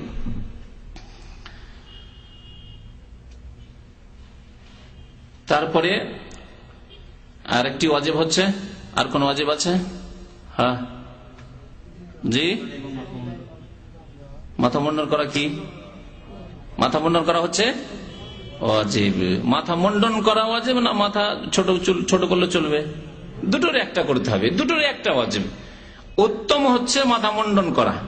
আর যদি মাথা মুন্ডন না করেন, তাহলে পুরো মাথা থেকে চুল ছোট করা। মেশিন দিয়ে করবেন তাহলে পুরো মাথা থেকে ছোট হবে। আর না হইলে দেশি যে কাটিং আজকাল, আলপেট কাটিং, এইদিকে ছোট হয়ে গেছে, আর এইদিকে উপরে টিক্কি ধরা আছে। হিন্দুরা ছোট টিক্কি রাখে আঙ্গুলের মতো এইখানে, আর আজকালকার ছেলেদের চুল কেমন, এইদিকে সব কাটা একবারে ছোট হয়ে আছে। জানেন না এই মাসলা, আসলে জানেন না, সেই জন্য এরকম ভুল করেন। অনেকের মাথায় এরকম চুল আছে, এইদিকে সব ছোট হয়ে আছে, আর এইদিকে ঠিক আছে শীতে করার মতো আছে না চুল। আজকালকার বারবার শপের লোকেরা জানে যে ইন্ডিয়া বাংলাদেশের লোকেরা এরকমই চুল কাটে। আপনার চুল এরকম করে কাটবে। একজন আরবি যেহেতু যেটাকে নাজায়েজ মনে করে, সেজন্য আরবি চুল এরকম করে কোনোদিন কাটবে না। হ্যাঁ, আরবি আমেরিকান যেগুলি আছে, ওদের আবার আলাদা টিক্কি, ও আমেরিকান টিক্কি, কথা বুঝতে পেরেছেন? ইসলামী টিক্কি নেই, হিন্দুদেরটাও ইসলামী টিক্কি নয়। আর আপনার এই যে আমেরিকান টিকি যেটা আজকালকার ফাসেক আরবিরা করছে, সেটাও ইসলামে নেই। আর এই আলপেটওয়ালা যেটা, এই নিচের দিক কাটলেন আর ওপরটা রেখে দেন স্মৃতি করার জন্য, এটা ওই শরীয়ত বিরোধী কাজ, এটা হাদিস বিরোধী। নবী করিম সাল্লাল্লাহু আলাইহি ওয়াসাল্লাম একটি হাদিস, নাহা আনিল কাযা, নবী করিম সাল্লাল্লাহু আলাইহি ওয়াসাল্লাম কাযা করতে নিষেধ করেছেন। কাযা মানে হচ্ছে মাথার কিছু অংশ চুল কাটা আর কিছু অংশ না কাটা, এর নাম হচ্ছে কাযা। এদিক কাটলেন আর ওপরটা রেখে দিলেন চুল। আছে না অনেকের, আছে না নেই এরকম চুল? আমাদের দেশীয় কাটা কিন্তু এটা দেখতে পাচ্ছেন, অনেকের মাথায় এরকম হয়ে আছে। তো নিষেধ করেছেন, অনেকে মাসলা জানেন না, সুতরাং এইরকম চুল কাটবেন না। তাহলে চুল কাটলে পুরো মাথা থেকে কাটতে হবে।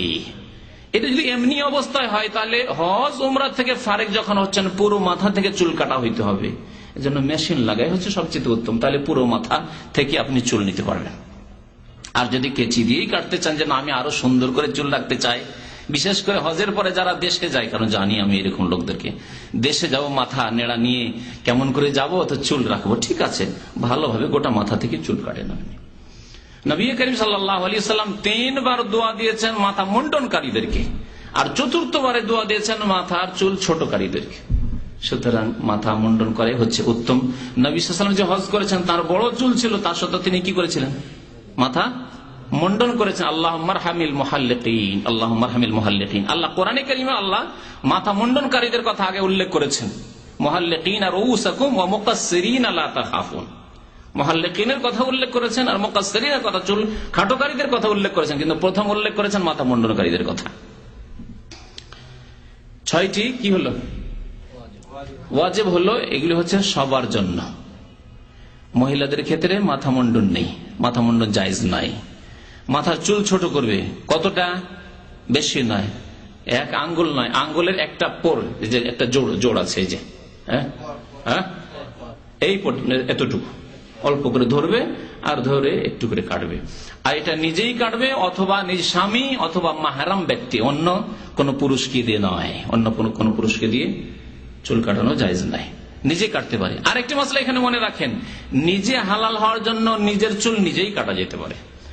সবাই ইহরামের অবস্থায়, হজের অবস্থায় আছেন, হালাল হওয়ার জন্য তাদের মধ্যে একজন যে কারো কাটতে পারে, কারণ এই সংশয়ে অনেকে ভুগি। ভালো আলেমদের কথা, এরকম আলেমরা অনেক সময় প্রশ্ন করে যে আমরা সবাই আছি ইহরামের অবস্থায়, কি করে চুল কাটবো? তাহলে ভাড়া করে একটা নিয়ে আসতে হয়, এমন লোককে নিয়ে আসতে হয় যে ব্যক্তি হজে নেই, ঠিক না? এরকম মাসলা কি আছে শরীয়তে? আপনি চিন্তা করুন, নবী করিম সাল্লাল্লাহু আলাইহি সাল্লামের সাথে সাহাবায়ে কেরামরা হজে এসে এমন কোন হতভাগা আছে যে যিনি হজ করেননি, বিনা হজে ছিলেন? তাহলে নবী সাল্লাল্লাহু আলাইহি সাল্লামের চুল কি করে কাটলেন? হজে থাকা ব্যক্তি নিশ্চয় নবী সাল্লাল্লাহু আলাইহি সাল্লামের চুল কেটেছেন বা অন্যান্য সাহাবায়ে কেরামদের চুল কেটেছেন একে অপরের। আর এইরকম মসলা আসলে শরীয়তে নেই যে হজের অবস্থায় আপনি চুল কাটতে পারবেন না, হজের অবস্থায় নিজের নখ কাটতে পারবেন না, নিজের চুল কাটতে পারবেন না। আপনার বাচ্চা যদি থাকে, বাচ্চার সাথে নিয়ে গেছেন, সে হজেও নেই উমরাতেও নেই, তার নিয়ত করেননি, পারবেন না নাকি? এই সংশয় আশা করি আমাদের দূর হওয়া উচিত। আর 2টি ওয়াজিব আছে, যে 2টি ওয়াজিব প্রত্যেকের ক্ষেত্রে নয়। কি তা? 7 নম্বরের ওয়াজিব হচ্ছে কোরবানি করা। কোরবানি কার জন্য? কোরবানি যে তামাত্তু হজ করবে অথবা কিরান হজ করবে তার জন্য। যদি হজে ইফরাদ করে বা মুফরাদ করে, মানে শুধু হজের নিয়ত করে, তাহলে তার জন্য কোরবানি ওয়াজিব নেই। কিরান দুটো নিয়ত একসাথে করেছে, অথবা তামাত্তু উমরা করেছে হজের মৌসুমে, হজের মাসে, তারপরে হজের নিয়ত করলো, এই 2 ক্ষেত্রে আল্লাহ পাক ইরশাদ করেছেন কোরআনে কারীমে, ফামান তামাত্তা বিল উমরাতি ইলাল হজ্জি ফামাস্তাইসারা মিনাল হাদি। যেই ব্যক্তি হজে তামাত্তু করবে অথবা কিরান করবে, মানে হজের মৌসুমে ভোগ করবে হজের সাথে সাথে উমরা। এখানে তামাত্তু মানে শুধু হজের তামাত্তু নাই, উমরা ভোগ করা, যে আপনি এক সফরে 2 কাজ করে ফেললেন, হজও করলেন আর উমরাও করে ফেললেন, এক গুলিতে 2 শিকার করে ফেললেন। ফামাস্তাইসারা মিনাল হাদি, তাহলে যথাসাধ্য হাদি অর্থাৎ কোরবানি দিতে হবে। এই তাহলে বোঝা গেল যে যারা হজ করেছেন কিন্তু হজে ইফরাদ মুফরাদ করেছেন তাদের জন্য কোরবানি নাই। এক। দ্বিতীয় কথা হচ্ছে যে এই ক্ষেত্রে আরেকটি ছাড়েই রয়েছে যারা অভাবী গরিব মানুষ, টাকা পয়সা কোন রকম জুটিয়েছেন, মক্কা পৌঁছান, হজের তো খরচ জুটিয়েছেন কিন্তু কুরবানির পয়সা নেই। তাহলে আল্লাহ বলছেন ফামাল্লাম ইয়াজিদ, কেউ যদি কুরবানি না করতে পারে তাহলে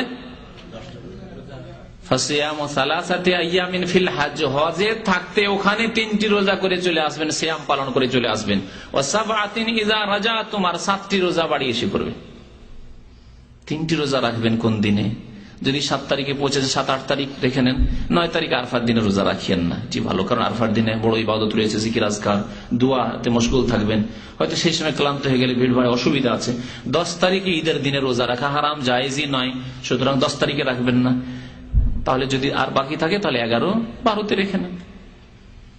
7 তারিখে রাখতে পারলেন, 8 তারিখে একটি রাখেন, আর 11-12 2 দিনে রাখেন। হজের সময়ই রাখতে, ওখানে আপনাকে মক্কাতে রেখে আসতে হবে রোজায় 3টি, আর দেশে ফিরে অথবা এখানে ফিরে যেখানে থাকছেন সেখানে ফিরে 7টি রোজা রাখবেন। তিলকা আশারাতুন কামিলা, আল্লাহ বলছেন এই পুরো 10টি রোজা যে রেখে নেবে কোরবানির কাজ তার হয়ে যাবে অভাবিত। যালিকা লিমান লাম ইয়াকুন আহলুহু হাযিল মাসজিদুল হারাম। আল্লাহ পাক রব্বুল আলামিন আরো আরেকটি মাসলার কথা বলছেন। আরেকটি ওয়াজিব রয়েছে, তা হচ্ছে বিদায় তওয়াফ। এই বিদায় তওয়াফও কার জন্য?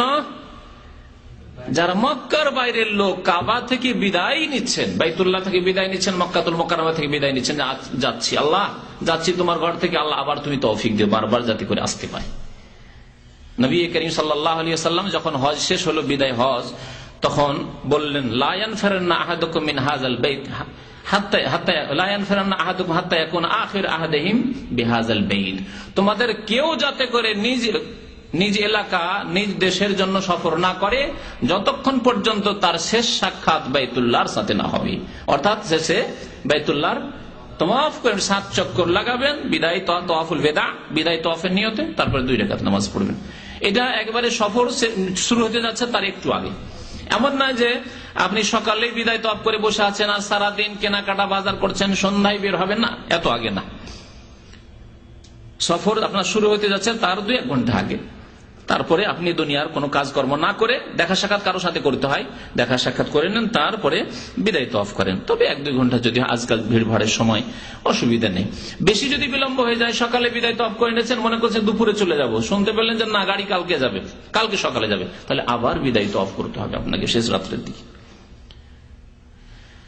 এই ছিল 8টি ওয়াজিব। তাহলে 8টি ওয়াজিবের কথা বললাম আর 4টি রুকনের কথা বললাম। এছাড়া হজে যতগুলি আমল রয়েছে সবগুলি হচ্ছে সুন্নত। হজে তাহলে 3 প্রকারের কাজ, কর্ম, কথা রয়েছে। কথার ইবাদত রয়েছে আর কাজের ইবাদত রয়েছে। হ্যাঁ, রুকন, ওয়াজিব এবং সুন্নত। তাহলে যদি আপনাকে বলি লাব্বাইক বলা কি? সুন্নত। সুন্নত মানে কি ছেড়ে দিতে হবে? আজকালকার অধিকাংশ হাজিরা, উমরাকারীরা হজে যায়, উমরা যায়, লাব্বাইক পড়াইতে পারা যায় না, লাব্বাইক পড়াতে পারা যায় না। আর যদি পড়াতে পারেন তাহলে বিদাতি পড়া পড়বে। মজার কথা এখানে, পড়বে না। আর যদি পড়ে তাহলে বিদাতি পড়া পড়বে। কি বিদাতি পড়া? সম্মিলিত একজন ইমাম হয়ে যাবেন, লব্বাইক আল্লাহুম্মা লব্বাইক, লব্বাইক লা শারীকা লাক লব্বাইক, ইন্নাল হামদা, আর পিছন থেকে বলছে ইন্নাল হামদা ওয়ান নি'মাতা, একসাথে এক সুরে বলা, এটি হচ্ছে বিদআত। সম্মিলিত নবী করিম সাল্লাল্লাহু আলাইহি ওয়াসাল্লাম, সাহাবারা বলেননি, নিজ তালবিয়া নিজে পড়তে হবে। এই একসাথে বিদাতি পড়ার জন্য অধিকাংশ হাজি আর উমরাকারীদের লাব্বাইকি মুখস্থ নেই। দীর্ঘ অভিজ্ঞতায় বলছি, 18 বছর থেকে সৌদি আরবে বলছি যে অধিকাংশ হজ আর উমরাকারীদের এই তালবিয়া লব্বাইক লব্বাইক আল্লাহুম্মা লব্বাইক যে লব্বাইক, এই তালবিয়া মুখস্থ নেই। দেখা দেখি পড়ে, একটু শুনে শুনে খেয়াল করে পড়া যে আমাকে মুখস্থ করতে হবে। কিন্তু যদি জানতো যে আমাকে নিজেই পড়তে হবে এবং এটা নবী সাল্লাল্লাহু আলাইহি ওয়াসাল্লামের সুন্নাত, সুতরাং অবশ্যই মুখস্থ করতো। লব্বাইক আল্লাহুম্মা লব্বাইক, লব্বাইক লা শারীকা লাক লব্বাইক, ইন্নাল হামদা ওয়ান নি'মাতা লাকা ওয়াল মুলক লা শারীকা লাক। নিজের ভাষায় পড়বেন এবং এত বেশি পড়বেন আর এত উচ্চ স্বরে পড়বেন। নবী করিম সাল্লাল্লাহু আলাইহি ওয়াসাল্লাম এত বেশি পড়তেন এবং এত উচ্চ স্বরে পড়েছিলেন যে বিদায় হজের সময় তার আওয়াজ বসে গিয়েছিল। তালবিয়া পড়তে পড়তে আওয়াজ বসে গিয়েছিল। নবী করিম সাল্লাল্লাহু আলাইহি ওয়াসাল্লাম বললেন আইয়ুল হজ্জ আফজাল, কোন হজ উত্তম জিজ্ঞাসা করা হলে তিনি বলেছেন আল আজ্জু ওয়াস সাজ্জু, যেই হজে সবচাইতে বেশি চিৎকার করে তালবিয়া পাঠ হবে, লাব্বাইক পাঠ হবে, সেই হজ উত্তম। আর যে হজে সবচাইতে বেশি রক্ত প্রবাহিত করা হবে, মানে বেশি কুরবানি দেওয়া হবে, সেই হজ হচ্ছে উত্তম। নবী করিম সাল্লাল্লাহু আলাইহি ওয়াসাল্লাম কতটি কুরবানি করেছিলেন? 100 কি ওট কুরবানি করেছিলেন। আর আজকে আমরা একটা খাসি বকরি কুরবানি 300-400 টাকা, তাতেই যত সস্তা হয়, যত সুবিধাই হয়, এই আমাদের অবস্থা। আর ওট যদি হয়, গরু হয়, তাহলে ভাগ ছাড়া গোটা বুঝি নেই, ভাগ 7 ভাগে ভাগ। নবী করিম সাল্লাল্লাহু আলাইহি ওয়াসাল্লাম এমন না যে নবী করিম সাল্লাল্লাহু আলাইহি ওয়াসাল্লাম একেবারে আজকালকার মন্ত্রী, মিনিস্টার আর রাষ্ট্রপতির মতো পয়সাওয়ালা ছিলেন, পেটে পাথর বেঁধে থাকতেন, কয়েকদিন কোনো খাবার খেতেন না, 2-3টে খেজুর আর পানি খেয়ে মাস কেটে যেত। 1 মাস, 2 মাস, 3 মাস নবী করিম সাল্লাল্লাহু আলাইহি ওয়াসাল্লামের বাড়িতে চুলা জ্বলতো না। মা আয়েশা রাদিয়াল্লাহু তাআলা আনহা বলছেন, জানেন না এসব ইতিহাস? তারপরে তিনি 100 উট কুরবানি করছেন। আমাদের মধ্যে কথা চিন্তা করেছেন যে ছেলে মেয়েরা কি খাবে, তাদের জন্য কিছু রেখে যেতে হবে। আমি না হয় চলে গেলাম, তাদের 100 উট রেখে গেলে অনেক দাম। 100 উটের আজকে মূল্য লাগান, এক একটা উটের যদি 5000 রিয়ালও লাগান তাও বেশি হবে, কিন্তু 5000 করে লাগালে কত হয়? 100 উট 5000 করে 5 লাখ রিয়াল। সুবহানাল্লাহ, 5 লক্ষ রিয়াল একজনের কাছে মানে বড় পয়সাওয়ালা মানুষ। 5 লক্ষ রিয়াল। নবী করিম সাল্লাল্লাহু আলাইহি সাল্লাম উত্তম হজ তিনি করেছেন, প্রমাণ হলো না? এতে কোন সন্দেহ, সবচেয়ে উত্তম হজ প্রিয় নবী মুহাম্মদ সাল্লাল্লাহু আলাইহি সাল্লাম আদায় করেছেন। তালবিয়া পাঠ করতে করতে আওয়াজ বসিয়ে দিয়েছেন, আর 100 উট তিনি কুরবানি করেছেন। প্রায় 63-64টি জবাই করলেন, করে নবী করিম সাল্লাল্লাহু আলাইহি সাল্লাম আলীকে বললেন যে বাকিটা তুমি করো। বাকি 36টার মতো আলী রাদিয়াল্লাহু নবী সাল্লাল্লাহু আলাইহি ওয়াসাল্লামের পক্ষ থেকে জবাই করলেন। আমাদের 2, 4, 5টি যদি জবাই করতে হয় অবস্থা খারাপ হয়ে যাবে। চিন্তা করতে পারেন যে 64টি উট জবাই করতে পারবেন আপনি? এই ছিলেন নবী করিম সাল্লাল্লাহু আলাইহি ওয়াসাল্লাম, এই ছিল তাঁর আমল। এইরকম কুরবানি ত্যাগ ইবাদতের ক্ষেত্রে, জীবনের প্রতিটি ক্ষেত্রে আল্লাহর জন্য কুরবানি করার ট্রেনিং, প্রশিক্ষণ, যে এতগুলি কুরবানি জবাই আল্লাহ সন্তুষ্টির জন্য করলেন, যা গরিব মিসকিনরা খাবে, আত্মীয় স্বজন খাবে, তার মাধ্যমে আপনার অন্যান্য জিনিসও কুরবানি করতে পারবেন। আপনি সবকিছু আল্লাহর জন্য উৎসর্গ করতে পারবেন। এইরকম ঈমান তৈরি করা, আসলে শুধু রক্ত বইয়ে দেওয়া নয়। তাই আল্লাহ কোরআনে ইরশাদ করেছেন সূরা হজ, লা ইয়ানালাল্লাহু লুহুমুহা ওয়ালা দিমাউহা ওয়ালাকিন ইয়ানালুহু আত-তাকওয়া মিনকুম। আল্লাহর কাছে তোমাদের কুরবানির গোশত পৌঁছে না, আর কুরবানির রক্ত পৌঁছে না। যেমন দেবী দেবতার সামনে রক্ত পেশ করে পৌত্তলিকরা, রক্ত মাখায় মুশরিকরা, কুরাইশ মুশরিকরা, আরবের মুশরিকরা রক্ত মাখায় তো ওই দেবী দেবতাকে, প্রতিমা পুতুলকে। আল্লাহ বলছেন এসব পৌঁছে না আল্লাহর কাছে। ওয়ালাকিন ইয়ানালুহু তাকওয়া মিনকুম, তোমাদের পক্ষ থেকে কি আল্লাহর কাছে যায়? তোমাদের তাকওয়া, পরেজগারি, গুনাহ মুক্ত কিনা, তুমি পাপ মুক্ত হতে পেরেছো কিনা, অন্যায় মুক্ত হতে পেরেছো কিনা, সৎ আল্লাহ ভীরু হতে পেরেছো কিনা। তোমাদের আল্লাহ ভীরুতা আল্লাহর কাছে পৌঁছে, যে আল্লাহকে কতটুকু ভয় করো, আল্লাহর জন্য কতটুকু কুরবানি করার মতো তোমার মন মেজাজ তৈরি হয়েছে, যে আল্লাহ যদি সুযোগ দেন আমার সবকিছু আমি আল্লাহর রাস্তায় বিলিয়ে দিতে পারবো, কুরবানি করে দিতে পারবো। এইরকম মন মেজাজ তৈরি হচ্ছে কিনা, এইরকম ঈমান আমল তৈরি হচ্ছে কিনা, এই হচ্ছে আল্লাহ পাক রব্বুল আলামিনের পরীক্ষার উদ্দেশ্য। তারপর আপনাদের সাথে ওয়াদা করেছিলাম যে হজের প্রকরণ বর্ণনা করবো। হজ কত প্রকার, সময় শেষ হতে যাচ্ছে, হজ সংক্ষেপে হজের প্রকার বলে দিই। হজ হচ্ছে 3 প্রকার, হজে তামাত্তু, হজে ইফরাদ বা মুফরাদ, আর হজে কিরান। জি, হজে তামাত্তু হচ্ছে সবচেয়ে উত্তম, কারণ এতে মুসলিম ভাই বোনের জন্য আসানিও রয়েছে, সহজও রয়েছে এই হজ, এবং নবী করিম সাল্লাল্লাহু আলাইহি ওয়াসাল্লাম এই হজের আকাঙ্ক্ষাও করেছেন। কার জন্য উত্তম? যেই ব্যক্তি সাথে করে হাদি কুরবানির পশু না নিয়ে যায়। আগের যুগে অনেক হাজি সাহেবরা কুরবানি সাথে করে নিয়ে যেত। আজকাল যারা বধূ, যারা উট পোষে, যারা খাসি পোষে, এখানে তাদের জন্য সুবিধা, কেনাকাটা করবে, ওখানে কিনবে কেন, ঘরের পোষার জিনিস রয়েছে, তো গাড়িতে করে যদি উঠিয়ে নিয়ে যায়, তাহলে তার ক্ষেত্রে যেহেতু সাথে করে কোরবানির পশু নিয়ে যাচ্ছে, সেই জন্য যতক্ষণ কোরবানির পশু জবাই না হবে ততক্ষণ হালাল হতে পারবে না। সেই জন্য তাদের জন্য কেরানি জরুরি, কেরান ছাড়া সে তামাত্তু করতে পারবে না। এই জন্য তার ক্ষেত্রে বলবো যে কেরান উত্তম। কিন্তু যেহেতু আজকালকার অধিকাংশ বা প্রায় হাজিরা কোরবানির সাথে করে নিয়ে যান না, কোরবানির আপনি ওই রিসিপ্ট নিয়ে নিলেন, ব্যাংকে পয়সা জমা করলেন, এর মানে কোরবানির সাথে নিয়ে যাওয়া নয়। কোরবানি আপনার ওখানে আছে, জবাই হবে যেখানে আছে মেনায়। তাহলে আপনার জন্য, যাদের কাছে হাদি কোরবানির পশু নেই, তাদের জন্য হজ্জে তামাত্তুই হচ্ছে উত্তম। তাতে আপনার জন্য সুবিধা রয়েছে। কি সুবিধা রয়েছে? যে আপনি গেলেন, যাওয়ার পরে উমরার কাজগুলি করে হালাল হয়ে যেতে পারলেন, সেলাই করা কাপড় পরতে পারছেন, আপনি গোসল করে নিলেন, আপনি যে নিষিদ্ধ কাজগুলি ছিল, হয়তো নখ বড় আছে বা কিছু ইত্যাদি ইত্যাদি, মোজ বড় হতে যাচ্ছে, সেগুলি আপনি করে নিতে পারবেন, আর ফ্রি হয়ে ঘুরতে ফিরতে পারছেন। আপনি ইহরামের অবস্থায় আপনি একবারে বাঁধা নন, তাহলে এটি সুবিধা আপনার জন্য। আর আল্লাহ যখন যেখানে ছাড় দিয়েছেন, যেটা ছাড় দিয়েছেন, আর সেটা যদি সুবিধায় হয়, আপনার সুবিধাজনক হয়, সেটি উত্তম। যেমন কসরের নামাজ পড়া উত্তম, ঠিক না? 4 রাকাতের তুলনায় 2 রাকাত নামাজ কেউ যদি পড়ে ফরজ নামাজ সফরে, সেটি উত্তম কিনা? কি জন্য উত্তম? যে আল্লাহ ছাড় দিয়েছেন আর আপনার সুবিধাও আছে তাতে। এইরকমই হজে তামাত্তু হচ্ছে উত্তম, এই জন্য যে আল্লাহ এতে সহজ করেছে, মধ্যখানে হালাল হয়ে আপনি থাকতে পারছেন। আবার 8 তারিখে হজের ইহরাম বাঁধেন, তাহলে মিকাত থেকে আপনি কিসের নিয়ত করবেন? ওমরা নিয়ত করবেন, বলেন লাব্বাইক ওমরা বলে অন্তরে নিয়ত করবেন। ওমরা শেষ করবেন। ওমরা যে কাজগুলি রয়েছে, ওমরার কাজ হচ্ছে ইহরাম বেঁধে গিয়ে তাওয়াফ করা, সাফা মারওয়া সাই করা, তারপরে চুল ছোট করা। কারণ হজ যেহেতু করবেন, সেই জন্য পুরো মাথা থেকে চুল ছোট করে মাথা মুন্ডন করিয়েন না। বড় ইবাদত হচ্ছে হজ, হজের জন্য চুল রাখেন, কয়েকদিন পরে তো মুন্ডন করতে হবে। তারপরে 8 তারিখে যখন মেনা যাবেন তখন, বা মেনায় আছেন আপনি, মেনাতে আপনাকে রাখা হয়েছে, সেখান থেকে আপনি জোহরের আগে আগে ইহরাম বেঁধে নেবেন গোসল করে, আর বলেন লাব্বাইক হাজ্জান, এখন হজে প্রবেশ করলেন। তাহলে উমরা আলাদা হলো আর হজ আলাদা হলো। নবী করিম সাল্লাল্লাহু আলাইহি ওয়াসাল্লাম যেহেতু সাথে কুরবানি নিয়ে গেছেন, সেজন্য এই তামাত্তু উত্তম হজ করতে পারেননি। তবে আকাঙ্ক্ষা করেছিলেন যে আগে যদি আমি জানতাম যে আল্লাহ হজে তামাত্তুর পারমিশন দেবেন, কারণ জাহিলির যুগে হজে তামাত্তুকে ঘৃণা করা হইতো আর হজে তামাত্তুকে খারাপ নজরে দেখা হতো, যে এই আবার কি।